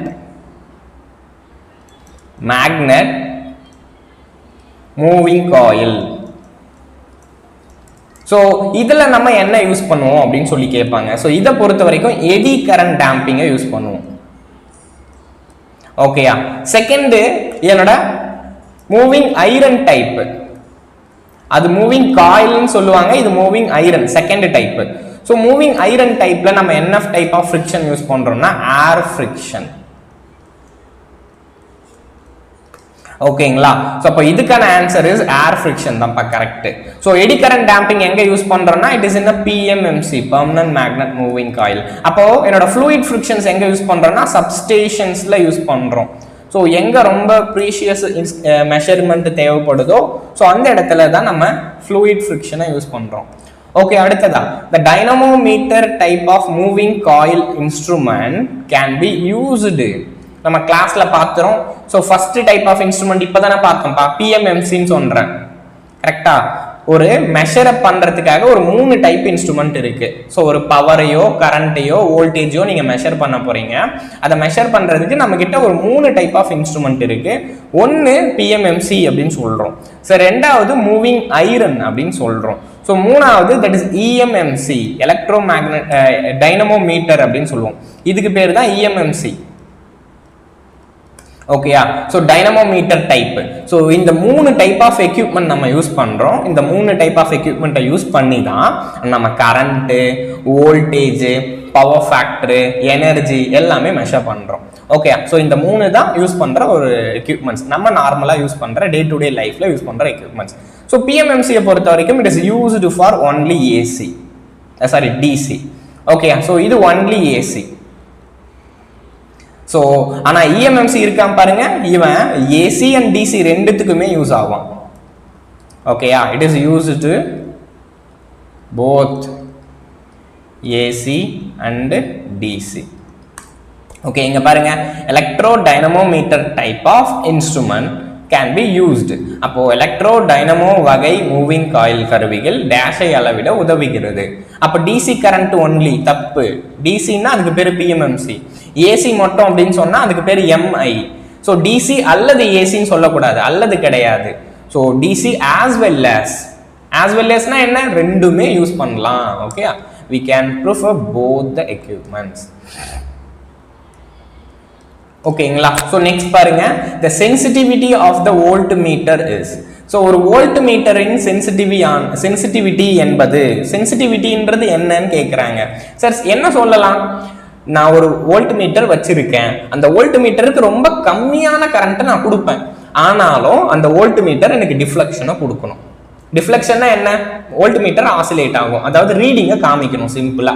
okay, அப்போ ரொம்ப கம்மியான கரண்ட்டுக்கே ரீடிங்கை காமிக்குதுன்னா அந்த எக்யூப்மெண்ட் ரொம்ப சென்சிட்டிவிட்டியா இருக்குது அப்படின்னு சொல்லலாமா? எஸ், அப்போ அந்த எக்யூப்மெண்ட் ரொம்ப சென்சிட்டிவிட்டியா இருக்கு, நான் என்கிட்ட ரொம்ப கம்மியான கரண்ட்டை எடுத்துக்கிட்டு ரீடிங்கை காமிக்குது, அப்போ அந்த எக்யூப்மெண்ட் ரொம்ப சென்சிட்டிவிட்டி அப்படின்னு நம்ம சொல்லுவோம். ஓகேங்களா. ஸோ அப்போ சென்சிட்டிவிட்டின்றது அதோட கரண்ட்டை பொறுத்தது. ஸோ எவ்வளோ கரண்ட் எடுத்துக்குது, சென்சிட்டிவிட்டியும் கரண்ட்டும் எவ்வளோன்னு பார்க்குறோம். இப்போ நான் என்ன சொன்னேன், ரொம்ப கம்மியான கரண்ட்டை எடுத்துக்கிச்சுன்னா அது ரொம்ப சென்சிட்டிவா இருக்குன்னு சொல்றேன்ல, அதுதானே அதுக்கான அர்த்தம். ரொம்ப கம்மியான கரண்ட்டுக்கே பர்ஃபெக்டா ரீடிங் காமிக்குது, அப்போ இது கம்மியா இருந்தா அது அதிகமா இருக்குது. அப்போ therefore sensitivity is always inversely proportional to the full scale current, IFSD அப்படின்னு சொல்லுவோம். ஓகேங்களா. ஃபுல் ஸ்கேல் டிஃப்ளெக்ஷன் கரண்ட், அதுக்கான பேர் என்னன்னா ஃபுல் ஸ்கேல காமிக்கிறப்போ, என்னோட அம்மீட்டர் ஃபுல் ஸ்கேல காமிக்கிறப்போ எடுத்துக்கிற கரண்ட் தான். ஓகே, இப்போ நமக்கு என்ன தெரியும், கரண்டோட யூனிட் என்னப்பா, so V is equivalent to IR. So இப்போ I வேணும்னா that is V by R. வோல்டேஜோட யூனிட் என்ன, தட் இஸ் வோல்ட். ரெசிஸ்டன்ஸோட யூனிட் என்ன, ஓம். ஓகே, அப்போ sensitivity is nothing but 1 by IFSD.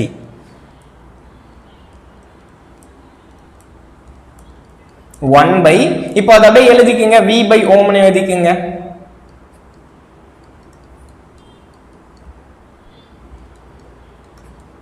V by mho, கரெக்டா, V by ohm. அப்போ that is ohm per volt. கரெக்டா, இதுதானே யூனிட். அப்போ சென்சிட்டிவிட்டியோட யூனிட் என்னன்னா ஓம் பர் வோல்ட். சென்சிட்டிவிட்டியோட யூனிட் நான் அப்போ பிளைண்டா உங்களுக்கு சொல்லலப்பா. சென்சிட்டிவிட்டினா என்னன்னு சொல்லிட்டேன், ரொம்ப கம்மியான கரண்ட்டுக்கு பர்ஃபெக்டான ரீடிங் கொடுக்கறதுக்கு பேரு, அதாவது ரீடிங் அதிகமா கொடுக்குதுன்னா அதுதான் சென்சிட்டிவிட்டி அதிகமா இருக்குன்னு சொல்லுவோம். அப்போ சென்சிட்டிவிட்டியும் ஃபுல் ஸ்கேல் கரண்ட்டும் இன்வெர்ஸ்லி ப்ரொபோர்ஷனல். அதை பேஸ் பண்ணி ஓம்ஸ் லா யூஸ் பண்ணா எனக்கு ஈஸியா அதோட யூனிட் தெரிஞ்சிடும். அடுத்ததா, Maxwell inductance capacitance bridge is used for the measurement of inductance. அதாவது நம்ம கிட்ட பிரிட்ஜ் அப்படின்ற ஒரு கான்செப்ட் இருக்கும். ஓகேங்களா, இந்த பிரிட்ஜை யூஸ் பண்ணி நம்ம எதெல்லாம் மெஷர் பண்ணலாம்னா we can measure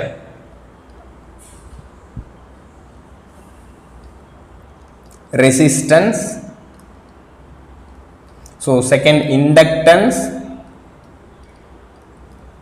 third is capacitance, fourth is frequency. Okay, so அப்போ ஒரு பிரிட்ஜுன்ற கான்செப்டை யூஸ் பண்ணி நம்மளால இவ்வளவுமே மெஷர் பண்ண முடியும்.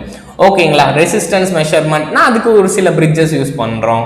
ஸோ இண்டக்டன்ஸ் கால்குலேஷனுக்குன்னா அது ஒரு சில பிரிட்ஜஸ் யூஸ் பண்றோம். ஆக்சுவலா மேக்ஸ்வெல்ஸோட inductance bridge, Anderson bridge, so அப்புறமா வீன் பிரிட்ஜு, ஸோ இந்த மாதிரி ஒரு சில பிரிட்ஜஸ் இருக்கும்பா. ஓகேங்களா, அந்த பிரிட்ஜஸை யூஸ் பண்ணி நம்ம என்ன பண்றோம்னா இண்டக்டன்ஸை மெஷர் பண்ணியிருப்போம். ஓகேங்களா, அடுத்ததா இப்போ இந்த பிரிட்ஜிங்லேயே நமக்கு நிறைய இருக்கும். We have multiple bridges. Maxwell bridge, மேக்ஸ்வெல்லோட இண்டக்டன்ஸ் பிரிட்ஜ் இருக்கு, மேக்ஸ்வெல்லோட இண்டக்டன்ஸ் கெபாசிட்டன்ஸ் பிரிட்ஜ் இருக்கு, ஹேஸ் பிரிட்ஜ் இருக்கு. ஸோ ஒரு நிமிஷம் இருங்க, அதை நான் எழுதுறேன். ஓகே, இந்த இடத்துல இங்க இருக்கிற இண்டக்டன்ஸுக்கே எனக்கு நிறைய பிரிட்ஜஸ் இருக்கும். ஓகே, இண்டக்டன்ஸை மெஷர் பண்றதுக்கே நமக்கு நிறைய பிரிட்ஜஸ் இருக்கு. ஸோ ஒன்று இண்டக்டன்ஸ் மேக்ஸ்வெல்ஸ் இண்டக்டன்ஸ் பிரிட்ஜ், இன்னொன்று மேக்ஸ்வெல்ஸ் இண்டக்டன்ஸ் கெபாசிட்டன்ஸ் பிரிட்ஜ்.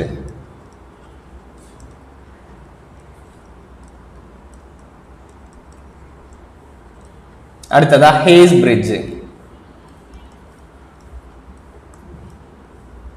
அடுத்ததா ஆண்டர்சன் பிரிட்ஜ். ஸோ இந்த பிரிட்ஜஸ் இருக்கு பாருங்க, இது எல்லா பிரிட்ஜஸ்மே இண்டக்டன்ஸை மெஷர் பண்றது தான். ஸோ இதில் இருக்கிற ஃபர்ஸ்ட் பிரிட்ஜ் பாருங்க, ஃபர்ஸ்ட் பிரிட்ஜால நம்மளால ஸோ குவாலிட்டி ஃபேக்டரை மெஷர் பண்ண முடியாது. Q measurement is not possible. ஓகேங்களா? ஸோ ஃபர்ஸ்ட் பிரிட்ஜை யூஸ் பண்ணி என்னால குவாலிட்டி ஃபேக்டரை மெஷர் பண்ண முடியாது.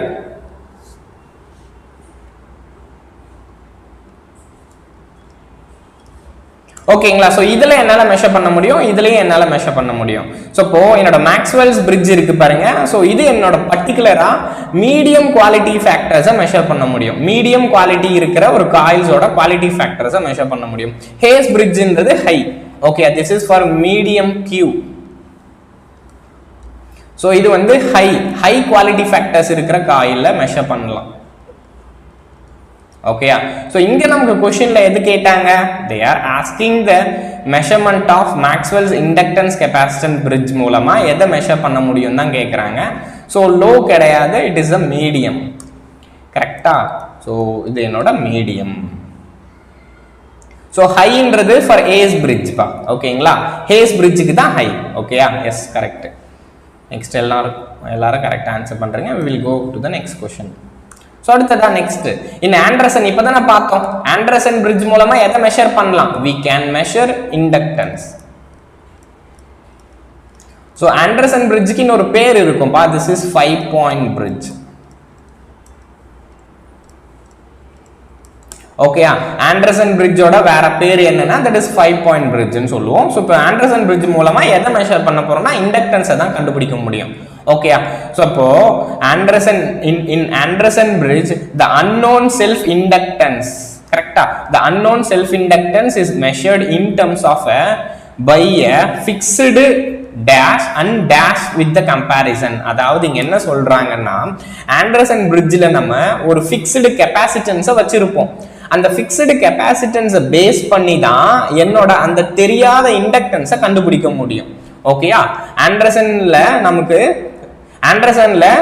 நமக்கு என்ன பண்ணிருப்போம்னா ஒரு ஃபிக்ஸ்டு கெபாசிட்டன்ஸ் வச்சிருப்போம். ஸோ அந்த ஃபிக்ஸ்டு கெபாசிட்டன்ஸை வச்சு தான் என்னோட தெரியாத இண்டக்டன்ஸையும் கண்டுபிடிக்க முடியும், ரெசிஸ்டன்ஸையும் கண்டுபிடிக்க முடியும். ஓகேங்களா? ஆண்டர்சனை யூஸ் பண்ணி ரெசிஸ்டன்ஸும் கண்டுபிடிச்சிருப்போம், இண்டக்டன்ஸும் கண்டுபிடிக்க முடியும். ஸோ இங்க நமக்கு என்ன கேட்குறாங்கன்னா இண்டக்டன்ஸ் கிடையாது, ரைட்? ஸோ கரெக்டா?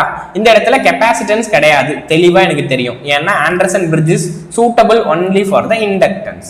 ஓகே, அப்ப கெபாசிட்டன்ஸ் போடவே கூடாதா? அப்ப திஸ் இஸ் ரூல்ட் அவுட். இந்த ஆப்ஷன் போயிருச்சு. ஓகேங்களா? ஏன்னா இதுல இண்டக்டன்ஸே கிடையாது. ஏன்னா இண்டக்டன்ஸ் மெஷர் பண்ண போறோம், இப்போ இண்டக்டன்ஸ் கிடையாது. ஸோ அப்போ இந்த இடத்துல நெக்ஸ்ட் இந்த இடத்துல இண்டக்டன்ஸ் அண்ட் கெபாசிட்டன்ஸ் கொடுத்துருக்காங்க சார், இதுவுமே கிடையாது, இதுவுமே கிடையாது. இந்த கேஸ்ல நம்ம கெபாசிட்டன்ஸை யூஸ் பண்ணி ஒரு ஃபிக்ஸ்டு கெபாசிட்டன்ஸை யூஸ் பண்ணி என்னோட தெரியாத ரெசிஸ்டன்ஸை கண்டுபிடிக்க முடியும். ஓகேங்களா? ஸோ ஆண்டர்சன் பிரிட்ஜை யூஸ் பண்ணி ஒரு தெரிஞ்ச கெபாசிட்டன்ஸை யூஸ் பண்ணி ஒரு தெரியாத ரெசிஸ்டன்ஸ் வேல்யூஸை நம்மளால கண்டுபிடிக்க முடியும். ஓகே, அடுத்த கொஸ்டின் போகுமா? அடுத்ததா, this measurement is not done in the shearing bridge. Sir ஆக்சுவலா ஷீமிங் பிரிட்ஜ்னு உங்களுக்கு கொஸ்டின் கொடுத்துருக்காங்க, நிறைய மிஸ்டேக்ஸ் இருக்கு. ஓகேங்களா? ஷீரிங் பிரிட்ஜ். ஓகே, நீங்க கொஸ்டினை பார்க்குறப்போ கண்டிப்பா பார்க்கணும். சப்போ the shearing bridge it is not done. ஷீரிங் பிரிட்ஜால அளவிட முடியாதது எது? ஷீரிங் பிரிட்ஜினால் அளவிட முடியாதது என்ன அப்படின்னு சொல்லி கேட்குறாங்க. நமக்கு தெரியும் ஷீரிங் பிரிட்ஜ்ன்றது it is used to measure the capacitance.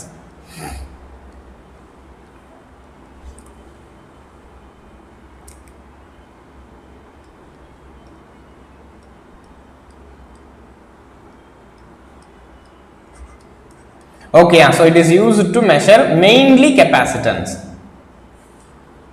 ஓகேயா? ஒரு கெபாசிட்டன்ஸை மெஷர் பண்றதுக்காக நம்ம யூஸ் பண்ற பிரிட்ஜஸ் எழுதுறேன். Capacitance measuring bridge.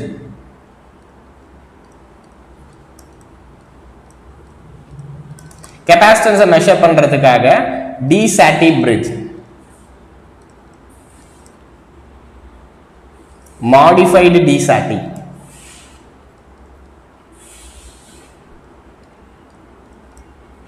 ஸோ தேர்டா என்னோட ஷீரிங் பிரிட்ஜ்.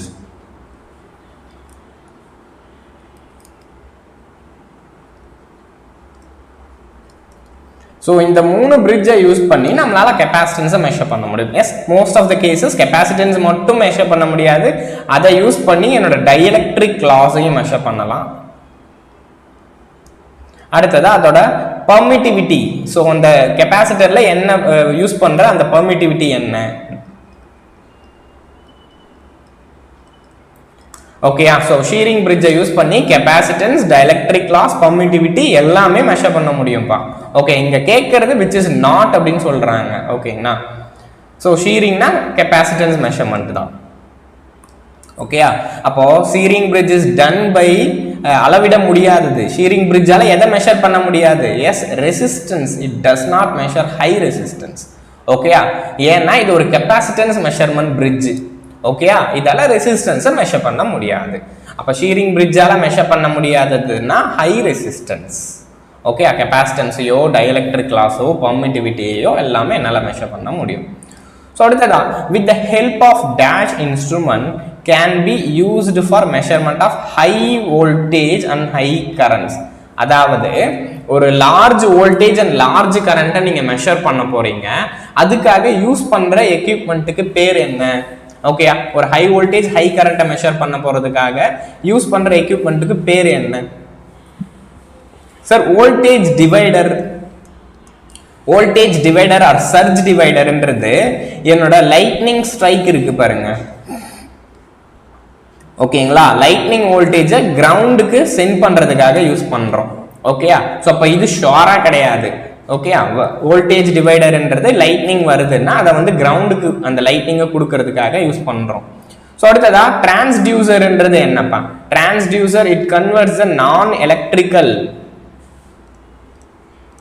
To electrical. கரெக்டா, நான் எலக்ட்ரிக்கல் பேராமீட்டர்ஸை எலக்ட்ரிக்கல் பேராமீட்டர்ஸா மாத்திரம் பேரு டிரான்ஸ்டியூசர். இன் பொட்டன்ஷியோமீட்டரை பொறுத்த வரைக்கும் yes, it is for low measurement. So நீங்கள் பார்த்தீங்கன்னா பிலோ 1 வோல்ட், பிலோ ரேஞ்ச், இந்த பொட்டன்ஷியோமீட்டர்ன்றது இட் இஸ் அ நல் டிடெக்டர். ஓகே, இதை என்ன சொல்லலாம்னா, நம்ம ஃபர்ஸ்ட் பார்த்தோம் பார்த்தீங்களா டான்ஜென்ட் கால்வனோமீட்டர்னு ஒரு டைப்பு. ஸோ அதே மாதிரி டைப் தான் என்னோட பொட்டன்ஷியோமீட்டருமே. ஓகேங்களா, இதெல்லாம் அப்சல்யூட் இன்ஸ்ட்ருமெண்ட்னு சொல்லுவோம். ஸோ அப்போ என்னோட டிரான்ஸ்ஃபார்மர் தான்ப்பா சிம்பிளா. என்னோட டிரான்ஸ்ஃபார்மரை யூஸ் பண்ணி நம்ம என்ன பண்றோம்னா ஹை வோல்டேஜஸையும் ஹை கரண்ட்ஸையும் டைரக்டா மெஷர் பண்ண முடியும். இது பர்டிகுலரா வெறும் டிரான்ஸ்ஃபார்மர்னு உங்களுக்கு கொடுத்துருக்க கூடாது. ஸோ பர்டிகுலரா சிடி அண்ட் பிடின்னு தான் கொடுத்துருக்கணும்.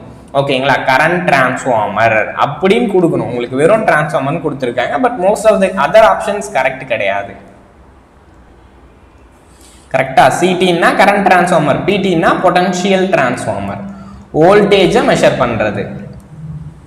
கரண்ட் டிரான்ஸ்ஃபார்மர்னா ஹை கரண்ட்டை மெஷர் பண்ணது. This is for high current, this is for high voltage.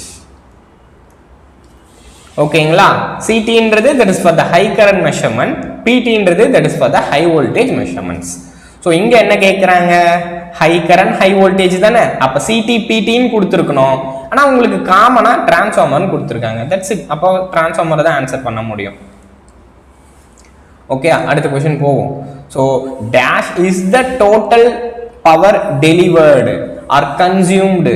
So அதாவது டோட்டல் பவரை எடுத்துக்கிட்டது அல்லது கன்சியூம் பண்ணது over a period of time. Okay, over a time period interval. அதாவது என்ன அர்த்தம்னா, நான் வந்து ஒரு 5 வாட் பவரை 1 ஹவர் கன்சியூம் பண்ணியிருக்கேன். ஓகே, இதுதான் அதுக்கான அர்த்தம். ஸோ ஒரு 5 வாட்டை 1 ஹவர் கன்சியூம் பண்றேன், இல்லை ஒரு 1000 வாட் அப்படின்னு எடுத்துக்கோமே. ஓகேயா, ஒரு 1000 வாட் ஆஃப் பவரை 1 ஹவர் கன்சியூம் பண்ணனா நமக்கு என்ன சொல்லுவோம் சார்? ஒரு 1000 வாட் பவர் 1 ஹவர் எடுத்துக்குதுன்னா that is known as 1 unit.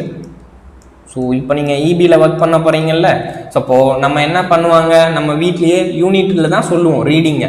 கரெக்டா, அப்போ ஒரு யூனிட்னா என்ன அர்த்தம்னா 1000 வாட் பவரை 1 மணி நேரம் அவங்க யூஸ் பண்ணியிருக்காங்க.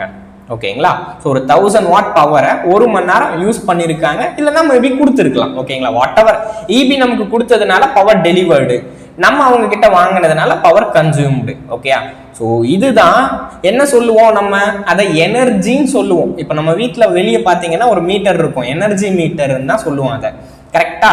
ஸோ அது எதுக்காக எனர்ஜி மீட்டர்னு சொல்றோம்னா, ஒரு பவரை ஒரு குறிப்பிட்ட இடைவேளைக்கு யூஸ் பண்றோம்னா அதுக்கு பேர் எனர்ஜின்னு சொல்லணும். ஓகேயா? So energy is nothing but, இது ஒரு ஃபார்முலா கூட நம்ம எழுதலாம், power into time. So okay, இங்க பாருங்க, 1000 வாட் ஆஃப் பவரை 1 hour யூஸ் பண்றோம். This is time. So this is 1 யூனிட்னு எழுதுறது எனர்ஜி. ஓகேங்களா? ஸோ இப்போ ஒரு 1000 வாட் ஆஃப் பவரை 1 ஹவருக்கு நீங்க யூஸ் பண்றீங்கன்னா ஒரு யூனிட் ஆஃப் எனர்ஜியை நீங்க கன்சியூம் பண்ணிருக்கீங்க அப்படின்னு அர்த்தம்பா. ஸோ இதை தான் அவங்க சொல்றாங்க. ஸோ டேஷ் என்பது மொத்த ஆற்றல் அல்லது ஒரு குறிப்பிட்ட கால இடைவெளியில் செலவான ஆற்றல். கரெக்டா? ஒரு இன்டர்வல், ஒரு டைம் பீரியட், ஒரு பவர் எடுத்திருக்காங்க, அப்ப அதுக்கு பேரு எனர்ஜி. கரெக்டா? ஸோ அடுத்தது போலாம்ல. அடுத்ததா, which transformer is used for measurement of high current? இப்பதான் பார்த்தோம். ஸோ இப்பதானே வந்து பார்த்துட்டு வந்தோம். ஸோ டிரான்ஸ்ஃபார்மர் சிடிபிடின்றத பார்த்தோம். அப்ப கரண்ட் டிரான்ஸ்ஃபார்மரோட வேலை என்ன? ஹை கரண்ட்டை மெஷர் பண்றது தான் என்னோட கரண்ட் டிரான்ஸ்ஃபார்மரோட வேலை. ஓகேயா? ஸோ ஹை வோல்டேஜ்னு ஒரு வேலை கொடுத்தாங்கன்னா அப்ப அதுக்கு பிடி. ஸோ இங்க என்ன கொடுத்துருக்காங்க? ஹை கரண்ட்னு கொடுத்துருக்காங்களா? அப்ப ஹை கரண்ட்னா that is current transformer, it is CT. கரெக்டா? ஸோ கரண்ட் டிரான்ஸ்ஃபார்மர் தான். அப்போ மற்ற ஆப்ஷன்ஸ்லாம் நமக்கு தெரியும், மற்ற ஆப்ஷன்ஸ் வரவே வராது. ஓகேயா? ஸோ அடுத்தது போகுமா?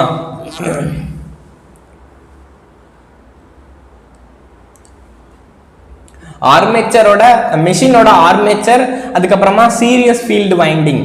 மெஷினோட ஆர்மேச்சரும் சீரியஸ் ஃபீல்டு வைண்டிங்குமே எந்த ஒரு ரெசிஸ்டன்ஸ்க்கான எக்ஸாம்பிள் அப்படின்னு சொல்லி கேட்குறாங்க. ஓகேங்களாப்பா? நமக்கு மெஷினோட ஆர்மேச்சர்னா என்ன தெரியும்? எஸ், வி ஹேவ், இப்படி தான் நம்ம போட்டிருப்போம் ஆர்மேச்சரை. ஒரு சர்க்கிள் வரைவோம், இதுக்கு வெளியே இருக்கு பாருங்க, this is armature winding. Okay, this is armature resistance. கிளியரா? நீங்க போயிட்டு ப்ராப்ளம் பார்த்தீங்கன்னாலும், மெஷின்ஸ்ல பார்த்தாலுமே, எதில் பார்த்தாலுமே ஆர்ஏவோட வேல்யூ எப்பவுமே 0.1 ஓம் இல்ல 0.2 ஓம் இல்ல, அதாவது 0லிருந்து 1க்குள்ள தான் இருக்கும்பா. ஓகேங்களா? ஸோ எப்பவுமே ஆர்மேச்சரோட ரெசிஸ்டன்ஸ் ரொம்ப ரொம்ப குறைவா இருக்கும், which is very low value. So low வேல்யூன்னு சொல்லலாம், இல்லை லோ ரெசிஸ்டன்ஸ்ன்னு சொல்லலாம். எதுக்காக இது மாதிரி லோ ரெசிஸ்டன்ஸ் இருக்கும் ஆர்மேச்சரு? ஏன்னா இது ஒரு ஜெனரேட்டர். ஓகேயா? இங்க எனக்கு எனர்ஜி ஜெனரேட் ஆகுது, எலக்ட்ரிக் எனர்ஜி. இந்த எலக்ட்ரிக் எனர்ஜி இந்த ஆர்மேச்சர் வழியா தான் லோடுக்கு வருது. This is load, right? இங்க தான் நான் போய் லோடோட கனெக்ட் பண்றேன். ஓகேயா? இப்போ இந்த ஆர்மேச்சர்ல இருக்கிற எனர்ஜி லோடுக்கு வருது. ஸோ அப்படி வர்றப்போ இந்த பாத்துலயே நிறைய டிராப் ஆயிருச்சுன்னா வேஸ்ட் தானே இந்த எனர்ஜி. கரெக்டு தானே? ஒரு விஷயம் நம்ம பண்றோம், ஒரு ஜெனரேட்டரை நம்ம இது பண்றோம், மேனுஃபேக்சர் பண்றோம்னா அதோட மொத்த எனர்ஜியுமே லோடுக்கு வரணும். அதுக்கு அக்ராஸா ஒரு இடையில இருக்கிற அந்த பாத்துல எனர்ஜி லாஸே ஆகக்கூடாது. அப்ப லாஸே ஆகக்கூடாதுன்னா ரெசிஸ்டன்ஸோட வேல்யூ எவ்வளவுக்கு எவ்வளவு கம்மியா இருக்குதோ லாஸஸும் அவ்வளவுக்கு அவ்வளவு கம்மியா இருக்கும். பிகாஸ் பவர் லாஸ் நம்ம எப்படி எழுதலாம்? I² into R அப்படின்னு எழுதலாம். கரெக்டா? அப்ப ரெசிஸ்டன்ஸ் குறையுதுன்னா you will get reduced losses. Okay, அதனால எப்பவுமே நம்ம ஆர்மேச்சரோட சீரீஸ்ல கனெக்ட் பண்ணியிருந்தோம்னா அதுக்கு ரெசிஸ்டன்ஸ் எப்பவுமே கம்மியா இருக்கும். ஆர்மேச்சர் சீரீஸா இருக்கும். அடுத்ததான் ஃபீல்டு வைண்டிங்கும் சீரீஸா இருக்கிற ஃபீல்டு வைண்டிங்கை பத்தி பேசுறாங்க. அப்ப அதுக்குமே கம்மியான ரெசிஸ்டன்ஸ் தான் இருக்கும். இந்த ரெண்டுமே it is the example for low resistance. ஓகேயா? இது எல்லாமே லோ ரெசிஸ்டன்ஸ்க்கான எக்ஸாம்பிள் தான். அடுத்ததான் நெக்ஸ்ட் பா, in a single phase energy meter. ஒரு சிங்கிள் ஃபேஸ் எனர்ஜி மீட்டர்ல the core of the electromagnet, என்னோட core of the electromagnet பத்தியான ஒரு கேள்வி. In a single phase energy meter the core of these electromagnet is made up of. நமக்கு எப்பவுமே தெரியும் ஒரு கோர்ன்றது எதால மேனுஃபேக்சர் பண்ணுவோம். So always the core is made up of with silicon steel. So எதுக்காக? silicon has low permeability. So சிலிக்கானுக்கு ரொம்ப permeability வந்து so என்னவா இருக்கும்னா அதிகமா இருக்கும்பா. so reluctance வந்து கம்மியா இருக்கும். low reluctance. so சொல்றேன் இந்த reluctanceனா என்ன அப்படின்னு சொல்றேன். reluctanceனா it is a opposing property. ஓகேங்களா? reluctanceன்றது it is a opposing property.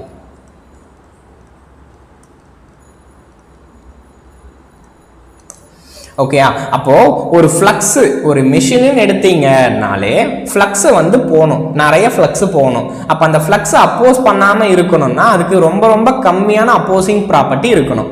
ஒரு மெஷினில் ஆர் ஒரு மெஷரிங் எக்யூப்மெண்ட்டில் நிறைய ஃப்ளக்ஸ் போனால் தான் அந்த எக்யூப்மெண்ட் ப்ராப்பராக ஒர்க் பண்ணும். அப்படி நிறைய ஃப்ளக்ஸ் போனோம்னா அந்த மெட்டீரியலுக்கோட அந்த எக்யூப்மெண்ட்டுக்கு கம்மியான ரிலக்டன்ஸ் ப்ராப்பர்ட்டின்றது இருக்கணும். ஸோ அப்படி கம்மியான ரிலக்டன்ஸ் ப்ராப்பர்ட்டி எந்த மெட்டீரியலுக்கு இருக்கும் அப்படின்னு சொல்லி பார்த்தீங்கன்னா சிலிக்கான் அப்படின்ற ஒரு மெட்டீரியலுக்கு தான்ப்பா. ஓகேயா? ஸோ இதோட ஆன்சர் இஸ் சிலிக்கான் தான். இதை நீங்கள் மெஷின்ஸில் நிறைய முறை பார்ப்பீங்க. ஓகேயா? ஸோ தங்கம் வந்து நம்ம எதுலையுமே யூஸ் பண்ண முடியாது, அது கோல்டு வந்து ஜுவெல்லாக யூஸ் பண்ணுறதே ரொம்ப கஷ்டம். ஸோ அலுமினியம் எங்கே யூஸ் பண்ணுறோன்னா என்னோட ரொட்டேட்டிங் டிஸ்க்.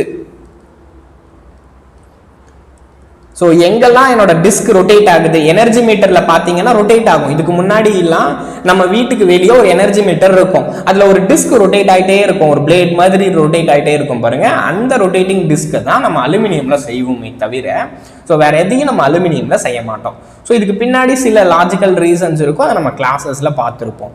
ஓகேங்களா? ஸோ இதுக்கு ஆன்சர் வந்து சிலிக்கான் ஸ்டீல் தான். ஓகே, இதோட ஆன்சர் சிலிக்கான் தான். ஸோ அடுத்ததா எஸ், இந்த சிஆர்டியை பற்றி நம்ம கொஞ்சம் தெரிஞ்சுக்கணும். ஸோ அந்த டயக்ராமை ஃபர்ஸ்ட் நம்ம வரைஞ்சிடுவோம். சிஆர்டியோட டயக்ராமை வரைஞ்சிட்டோம்னா அதுக்கப்புறம் இந்த கொஸ்டினை ஆன்சர் பண்ணலாம். இதில் என்ன கொஸ்டின் கேட்டிருக்காங்கன்னு பார்த்துருங்க. இந்த CRT the focusing anode is located. Focusing ஆனோடுன்றது எந்த இடத்துல இருக்கு? ஓகேயா? ஒரு கேத்தோடு ரே டியூப்ல ஃபோக்கஸிங் ஆனோடுன்றது எந்த பிளேஸ்ல இருக்கு அப்படின்னு சொல்லி கேட்குறாங்க. இப்போ நம்ம அடுத்த ஒரு பேஜ் எடுத்துக்கலாம். ஸோ டயக்ராம் கொஞ்சம் பெட்டராக தான் பார்க்கும்.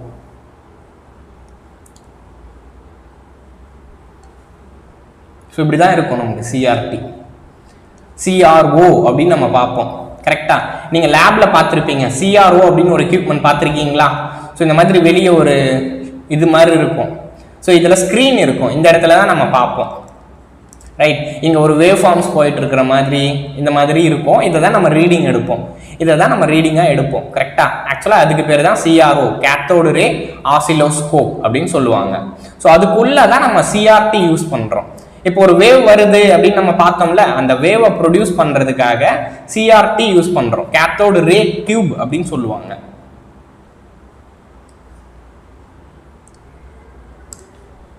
Okay, this is CRT, cathode ray tube. So எடுத்த உடனே ஃபர்ஸ்ட் என்ன இருக்குன்னா என்னோட கேத்தோடு ரே டியூப் இருக்கும். ஸோ அதுக்கப்புறமா என்ன இருக்கும்னா நெக்ஸ்ட் என்னோட கிரிட் அப்படின்ற ஒரு செட்டப் இருக்கும். ஸோ இதை வந்து ஃபோக்கஸ் பண்ணுறதுக்காக திஸ் இஸ் கிரிட் அப்படின்னு சொல்லுவாங்க. ஸோ கிரிட்டுக்கு அடுத்து என்ன இருக்கும்னா என்னோட ப்ரீ ஆக்சலரேட்டிங் ஆனோட் அப்படின்னு ஒன்று இருக்கும். This is pre accelerating anode.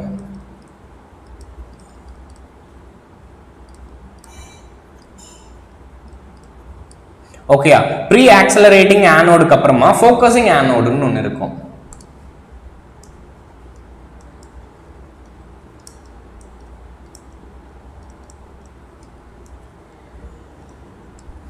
So அடுத்ததான் நெக்ஸ்ட் என்ன இருக்குன்னா போஸ்ட் ஆக்சலரேட்டிங் ஆனோடு. இது வந்து ப்ரீ ஆக்சலரேட்டிங் ஆனோடுன்னு சொல்லலாம். ஸோ இதுக்கப்புறமா இருக்கிறது போஸ்ட், இதுக்கப்புறமா இருக்கிறது post accelerating anode or accelerating ஆனோடுன்னு கூட சொல்லுவாங்க.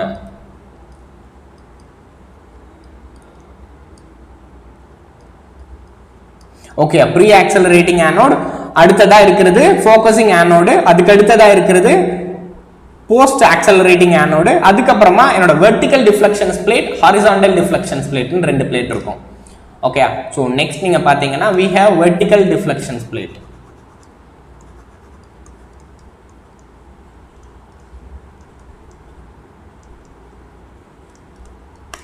ஸோ அடுத்ததா ஹாரிசான்டல் டிஃப்ளெக்ஷன்ஸ் பிளேட் இப்படி இருக்கும். Okay, this is horizontal deflection plate.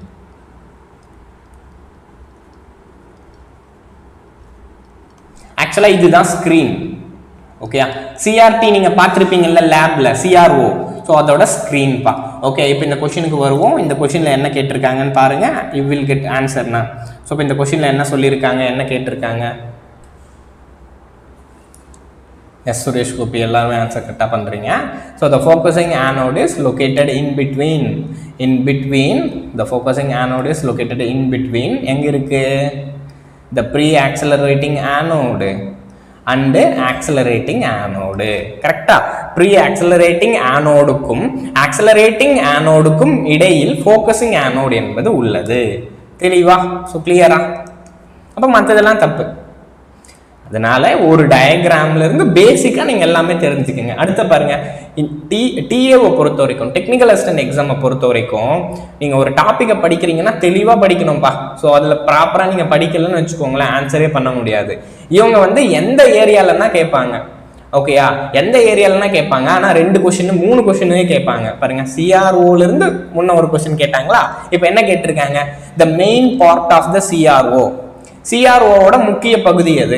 சிஆர்ஓல முக்கிய பகுதினா இவர் தான். இவர்கிட்ட இருந்து தான் ரேஸே வெளியே வருது. கரெக்டா? இவர் இல்லைன்னா எனக்கு இந்த ரேஸே வராது. கரெக்டா?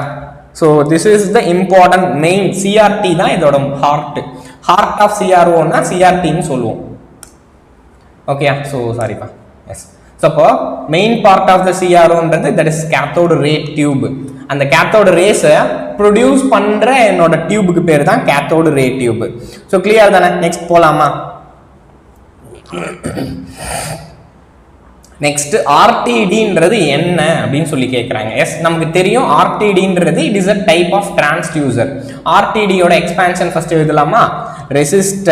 Resistance temperature detector.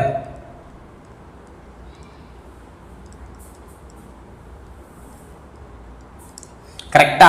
Resistance temperature detector. Sir நமக்கு பொதுவா என்ன தெரியும், ரெசிஸ்டன்ஸ்ன்றது பவரை வந்து அப்சர்வ் பண்ணிக்குமா இல்லைன்னா பவரை கொடுக்குமாப்பா?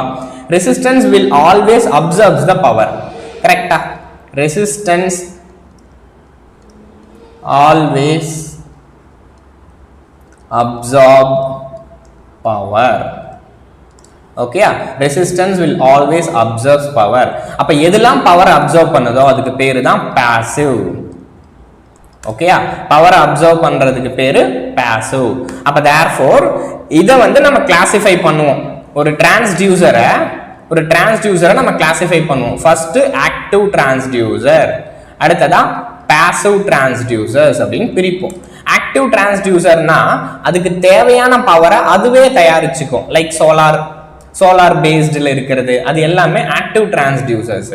ஸோ பாசிவ் டிரான்ஸ்டியூசர்னா என்னோட strain gauge, so RTD, so இது எல்லாமே, ஸோ எல்விடிடி, ஸோ இது எல்லாமே என்னோட பாசிவ் டிரான்ஸ்டியூசர். அதுக்கு தேவையான எனர்ஜியை அதால தயாரிச்சுக்க முடியாது, நம்ம தான் வந்து கொடுக்கணும். ஓகேயா? So this is a kind of passive transducer. அப்போ ரெசிஸ்டன்ஸ்ன்றது ஒரு பாசிவ் டிவைஸ் தான். அந்த பிரின்சிபல்ல ஒர்க் பண்ற இந்த டிடெக்டருக்கும் கண்டிப்பா பவர் தேவை. ஓகேயா? அப்போ RTT is a passive detector. Okay, this is a passive transducer. So அடுத்ததாப்பா, which of the following is not a DC system? Yes, என்னோட DC transmission அப்படின்ற ஒரு டாபிக். ஆக்சுவலா இந்த கிளாஸஸ்ல நான் உங்களுக்கு இதை டீடைல்டா நடத்திருக்கேன். நீங்க பவர் சிஸ்டமோட டிரான்ஸ்மிஷன் கிளாஸ்ல போய் பாருங்க. 2 wire DC transmission, 2 wire mid point earthed DC transmission, 3 wire DC transmission இருக்கும். ஆனா 4 wire டிசி டிரான்ஸ்மிஷன் ஒன்று கிடையவே கிடையாது. ஓகேயா? 4 wire டிசி டிரான்ஸ்மிஷன்ஸ்ன்றது இல்லப்பா. ஓகேயா? 2 wireல இருக்கு, 2 wireல மிட் பாயிண்டட் கன்வர்ஷன் இருக்கு, 3 wire டிசி டிரான்ஸ்மிஷன்ஸ் கூட இருக்கு. ஆனா 4 wire அப்படின்றதுல டிசி டிரான்ஸ்மிஷன் கிடையாது. So this is the answer. Which of the not a DC system? Okay, yes, it is D தான். ஸோ 4 wire DC டிரான்ஸ்மிஷன்ன்றது ஒன்று கிடையாது. அடுத்ததா, identify the type of HVDC scheme. Identify the type of HVDC scheme that uses only one conductor. இப்போ நம்ம பார்த்தோமா, நான் ஆல்ரெடி சொல்லியிருந்தேன், டிஏ எக்ஸாம் ப்ரிப்பேர் பண்றீங்கன்னா ஒரு சப்ஜெக்ட், ஒரு டாபிக் படிக்கிறீங்கன்னா ஒரு டாபிக்ல 2 கொஸ்டின். ஓகேயா? ஸோ கேட்டாங்க அப்படின்னா 2 கொஸ்டின், இல்லைன்னா கேட்க மாட்டாங்க. அப்போ நீங்க எல்லா டாபிக்கையும் படிக்கணும். ஏன்னா ஒரு டாபிக்ல 2 கொஸ்டின் 3 கொஸ்டின் ஷோரா வருது. ஓகேயா? ஸோ அப்போ identify the type of HVDC scheme that uses only one conductor. One கண்டக்டர்னா என்ன தெரியும்? ஒன்னுன்னா என்னப்பா அதுக்கு பேரு? Mono. One is nothing but mono. போலாரிட்டின்றது போலார். ஓகேயா? மோனோ போலாரிட்டி அப்படின்னா ஒரே போலாரிட்டின்னு அர்த்தம். ஸோ கரெக்டாக அதுக்கு பேர் தான் போலார். எஸ், என்னோட மோனோபோலார் லிங்க். ஒரே ஒரு கண்டக்டர் மட்டும் போச்சுன்னா தட் இஸ் மோனோபோலார் லிங்க் தான். ஓகேயா? ஸோ இப்போ அடுத்த கொஷின் போகலாமா? இதுவுமே பேசிக் கொஷின் தான், நம்ம டிரான்ஸ்மிஷனில் பார்த்தது தான். ஸோ நெக்ஸ்ட் சாகு அப்படின்ற ஒரு டாப்பிக்கை நம்ம பார்த்துருப்போம். ஒரு டிரான்ஸ்மிஷன் லைன்ல இப்போ ஒரு டவர் இருக்கா,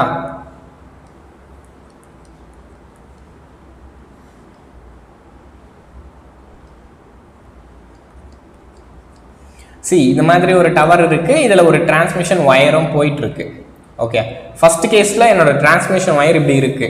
ஸோ ஆனா இன்னொரு கேஸ்ல எப்படி இருக்குன்னா டிரான்ஸ்மிஷன் வயர் பெண்டா இருக்கு. ரொம்பவும் வேண்டாம், ஒரு மினிமலா பெண்டா இருக்கு. ஸோ இந்த பெண்டிங்க்கு பேர் தான் சாக். அப்போ டிரான்ஸ்மிஷன் வயர் வந்து கீழே பெண்டாய் வருது இல்ல, அதுக்கு பேரு தான் சாக். ஓகேயா? ஸோ இப்போ திஸ் இஸ் சாக். அப்போ ஒரு ஓவர் டிரான்ஸ்மிஷன் லைன்ல சாக் எப்போ இன்க்ரீஸ் ஆகும் அப்படின்னு சொல்லி கேட்குறாங்க. ஸோ சாக் வந்து எப்போ இன்க்ரீஸ் ஆகும் அப்படின்னா we have one relationship. Sag நம்ம எப்படி சொல்லுவோம்ப்பா, ஒரு ஃபார்முலா எழுதியிருப்போமே, omega L square by 8 into T. ஓகேயா? ஒமேகா அப்படின்றது weight of the conductor. Conductor எவ்வளோ வெயிட்? கண்டக்டர் ரொம்ப வெயிட் ஆச்சுன்னா பெண்ட் ஆயிடும் தானே, நம்மளுமே பார்த்துருப்போம். ஸோ ஒரு வெயிட்டான ஒரு வயரை நீங்க கட்டினீங்கன்னா கண்டிப்பா அது பெண்ட் ஆக சான்ஸ் இருக்கு. ஓகே, அடுத்ததா எல்ன்றது என்னப்பா? That is the length of conductor. So இதுதான் லென்த்னு சொல்லுவோம். ஸோ டவர், ரெண்டு டவருக்கு இடைப்பட்ட லென்த் ரொம்ப அதிகமா இருந்தாலுமே இன்க்ரீஸ் ஆகும். ஏன்னா டிஸ்டன்ஸ் கிட்ட கிட்ட இருந்துச்சுன்னா பெண்ட் ஆகாது, ரொம்ப அதிகமான வயர் இருந்துச்சுன்னா பெண்ட் ஆயிடும். அடுத்ததா டீன்றது த டென்ஷன். ஓகேயா? ஸோ அதுதான் நமக்கு தமிழ்ல இழுவிசை அப்படின்னு சொல்றாங்க. ஓகேயா? இப்ப பாருங்க என்ன சொல்லுறாங்க, எப்ப சாக் இன்க்ரீஸ் ஆகும்? Sag increases.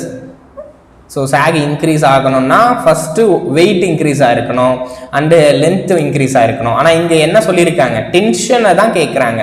நீங்க வந்து வெயிட்டையோ லென்த்தையோ பத்தி சொல்லாதீங்க சார், நீங்க டென்ஷனுக்கு மட்டும் சொல்லுங்க. டென்ஷன் இந்த லைன், தமிழ்ல அதான் சொல்றாங்க. ஓவர்ஹெட் லைன்ல உள்ள சாக் உயரும் போது அதன் டென்ஷன் ஆனது. ஸோ இப்போ பாருங்க, இது உயருதுன்னா இது இன்வெர்ஸ்லி ப்ரொபோர்ஷனல் தானே. ஸோ ஒன்று உயருதுன்னா அப்போ இன்னொன்று குறையணும் தானே. Sag increases, tension decreases. அப்போ option A, tension decreases. Next, so aluminium has a specific gravity. இது ஒரு ஸ்டாட்டிக் வேல்யூப்பா.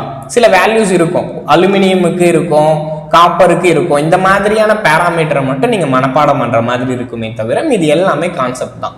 ஓகே, அப்ப அலுமினியமோட ஸ்பெசிஃபிக் கிராவிட்டி என்ன அப்படின்னு சொல்லி பார்த்தீங்கன்னா தட் இஸ் 2.7. ஓகேயா?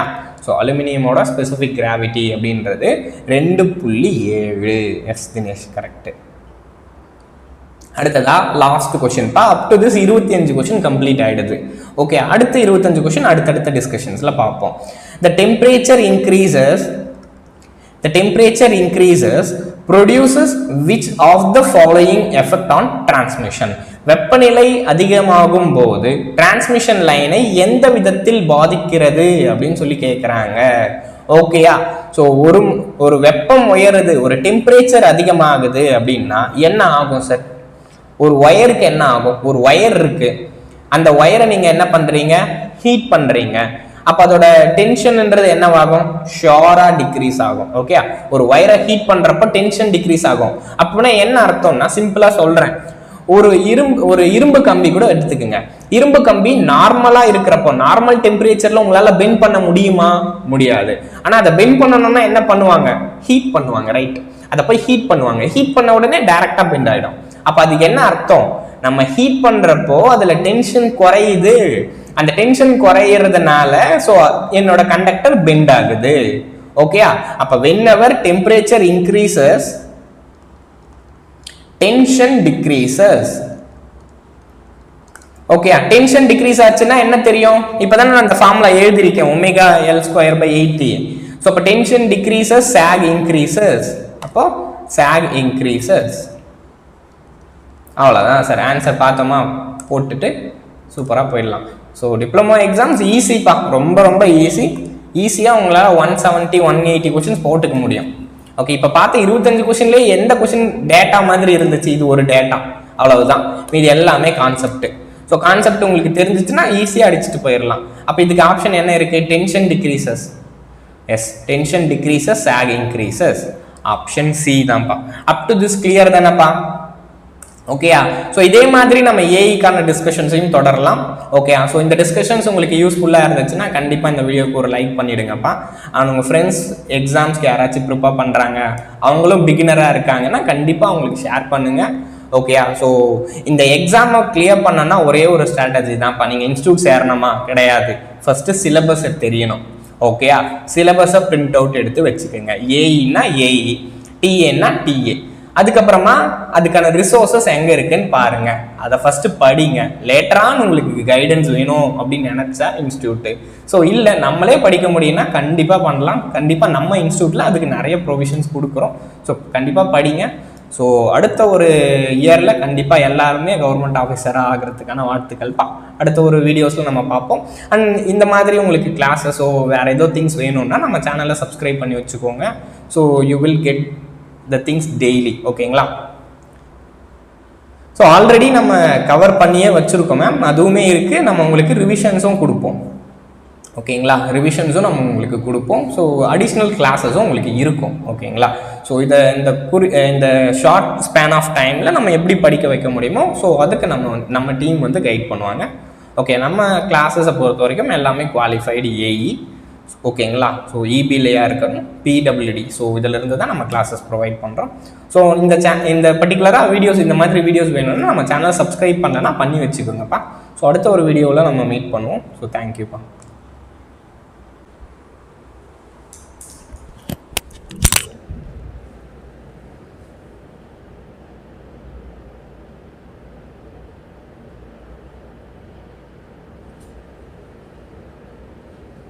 ஹலோ, சொல்லுங்கள் சார்.